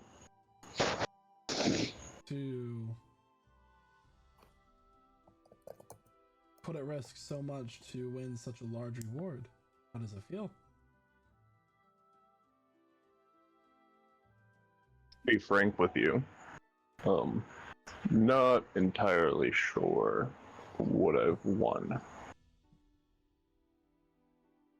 Well, two things. I'm sure it's something spectacular, but I can't quite tell. Right, so go on.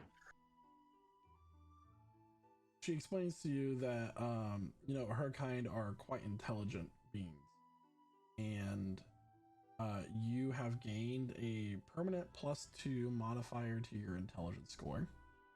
Oh my god. So that can go like above 20, right? It can go up to 22. Wonderful. Okay. And she goes, finally, I'm actually in the morning I'll be able to take you to Queen herself. To a series of other sort of things. Please, allow me to introduce myself. You can call me Zeldromeda. Andromeda. You can call me the professor. I often find myself in lowly places such as this, and it's still like sparkling clean, like 5-star restaurant, hotel type of area, but she's saying it's like filthy. And my dog is streaming. Anyway. Okay. A little yip that we heard. Yeah. She's like, just to get a sense of things, of what the true people experience. I'm an emissary of another court. But that's unimportant at this moment in time. She reaches out her hand. I'm curious which court. And I'll is she reaching out like a handshake, or is she reaching it out like she wants me to kiss her fucking hand? She's reaching out her hand of like for you to shake it. Okay, yeah, then I'm just gonna like grasp it a little bit firmer than I probably should, and just firmly grasp it. Yes, exactly. Well, the professor, it's a pleasure to meet your acquaintance.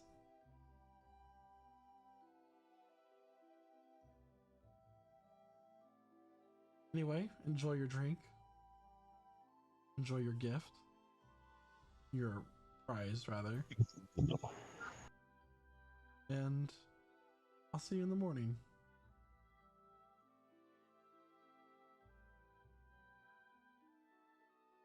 She walks away.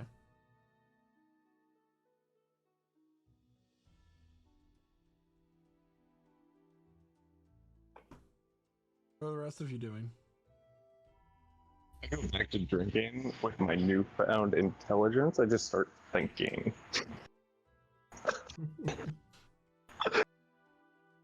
What's your So intelligence at now?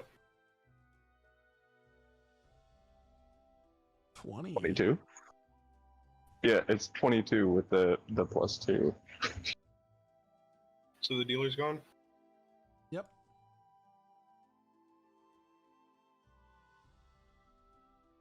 Alright.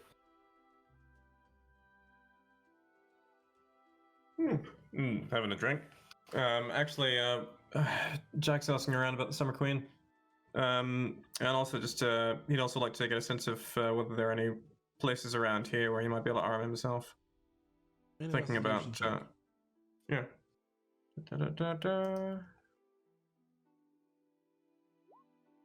12. Okay.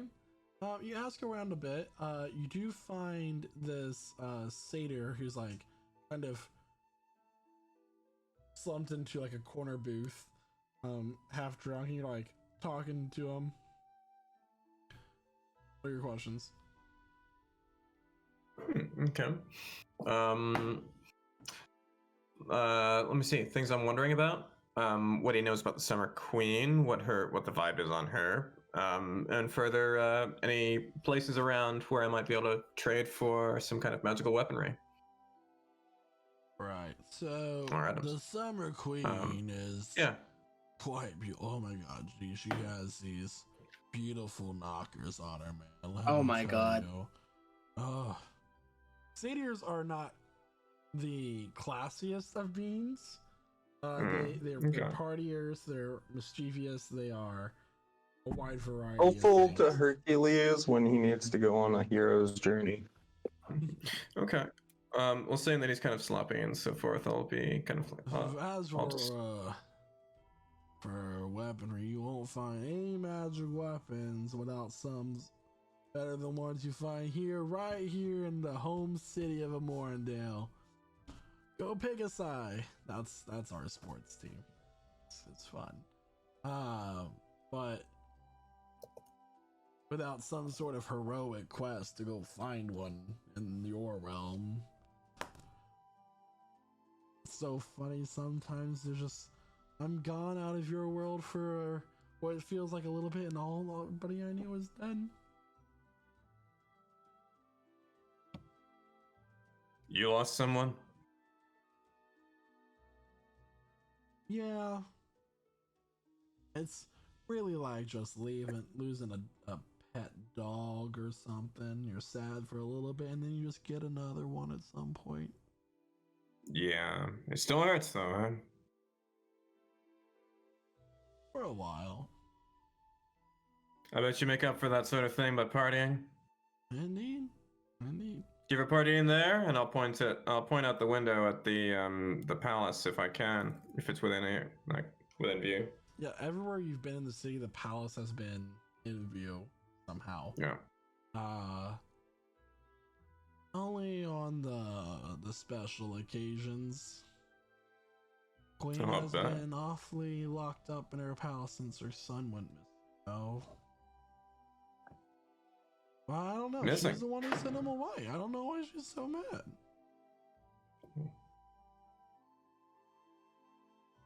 What's her mood been like? That seems strangely out of character. This whole place seems like such a happy one place. false step and suddenly you're a pile of ash from a sunbeam that just comes raining down on you. Oh. Other times you're being showered with gifts and gems and I don't know. What do you think would make her happy?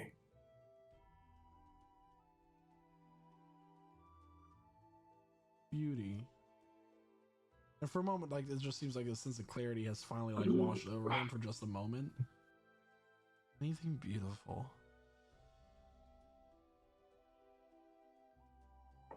Anything. Well, anyway, bud, it was nice talking to you. Likewise. I want to say Mac. Close enough. I want to say Pam.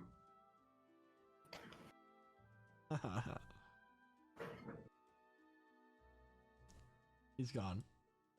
Cool. Yeah, I'll go back to the grip. Drink my drink.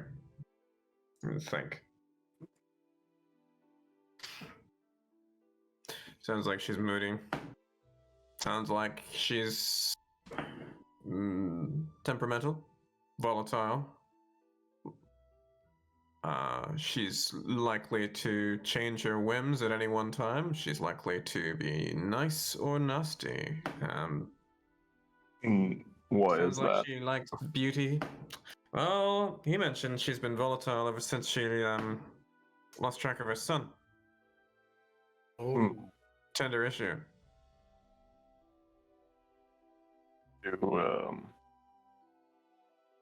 Okay, well,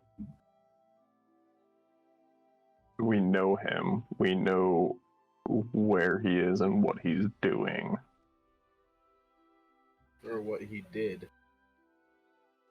Well, he told us what he was going to continue to do when we left. Out of character, did he die? He turned into a tree. He gave up his mortality to bring you back to Thorn with no strings attached. Immortality. He gave up his immortality. Yeah, but we know where he is. Last time you saw him, he was turned into a tree floating on a boat. That was the body of a dryad. He was floating on a boat? You guys were on a boat that was made from the dryad made, and he turned into a tree. Yeah.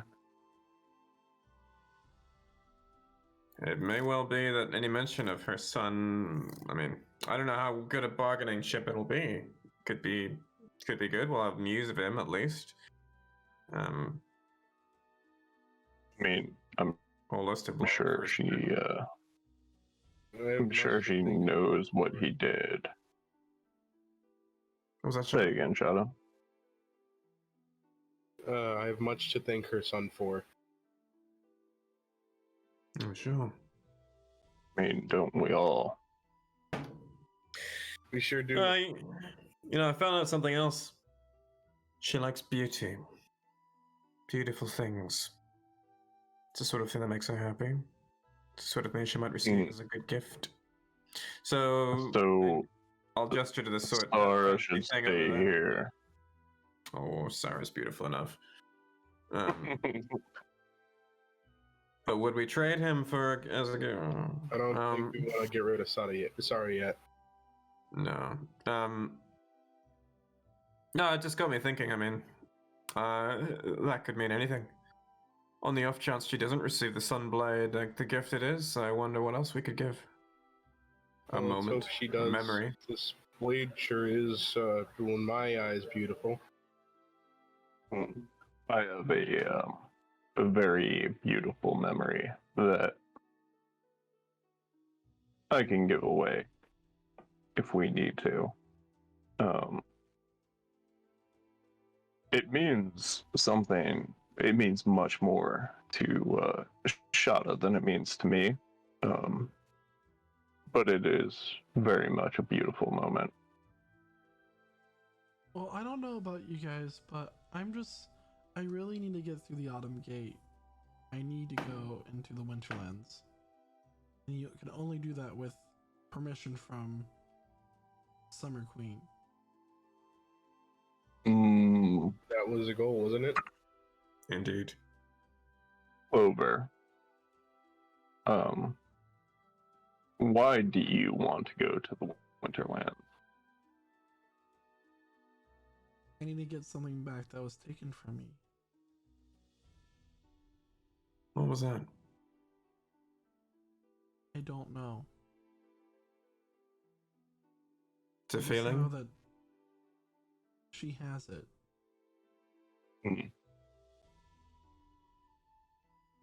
How would you know when you know, Clover.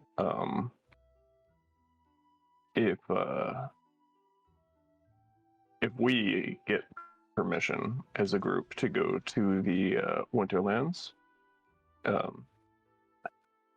I think you can be counted as one of our group. You can come with us if we get passage. Yeah.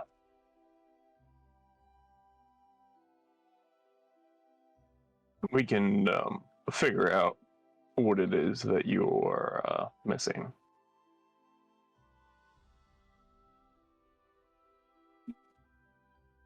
As you all sit there, as you enjoy the dancing and festivities of the Bay folk, something that barely any living being in your realm could ever claim to do. Planning out your next move for the next day as you are moving on to meet the Summer Queen. That is where we're going to end our session for the night. Oh man, guys. I'm very excited for what's going to happen over the next few sessions. So much is going on. Stuff. Well,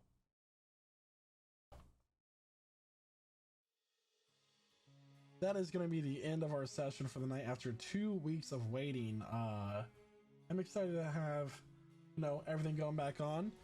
We did have to lose a few people along the way, but I just want to shout out to Elif and our guest today for joining us in this session. Our role players for the night, Embrow Fraxius, our Fire Ganasai Wizard. Hey guys, tune in next week to see how many other fucked up things I can do. Sarah Rast, our Elven Bard. I'm rich. Don't talk to me. They're not as bad as fucking Ellen. Shada Copperstone, our Tabaxi Fighter and Warlock. See you in 2 weeks. Shada will not be joining us next session, by the way. Oh. He's going on a little trip in his favorite rocket ship. Midnight Jack, our half elven rogue and warlock. Thank you, everyone. Have a good night. This was episode 66. Come back for episode 67. By the way, up this Friday will be the one shot that Mr. Midnight Jack ran as the DM. So be sure to keep an eye out for that. So everyone, once again, thank you so much for tuning in. Don't forget to hit that follow button if you haven't already. It's great. It's free. If you want to hit subscribe, I have a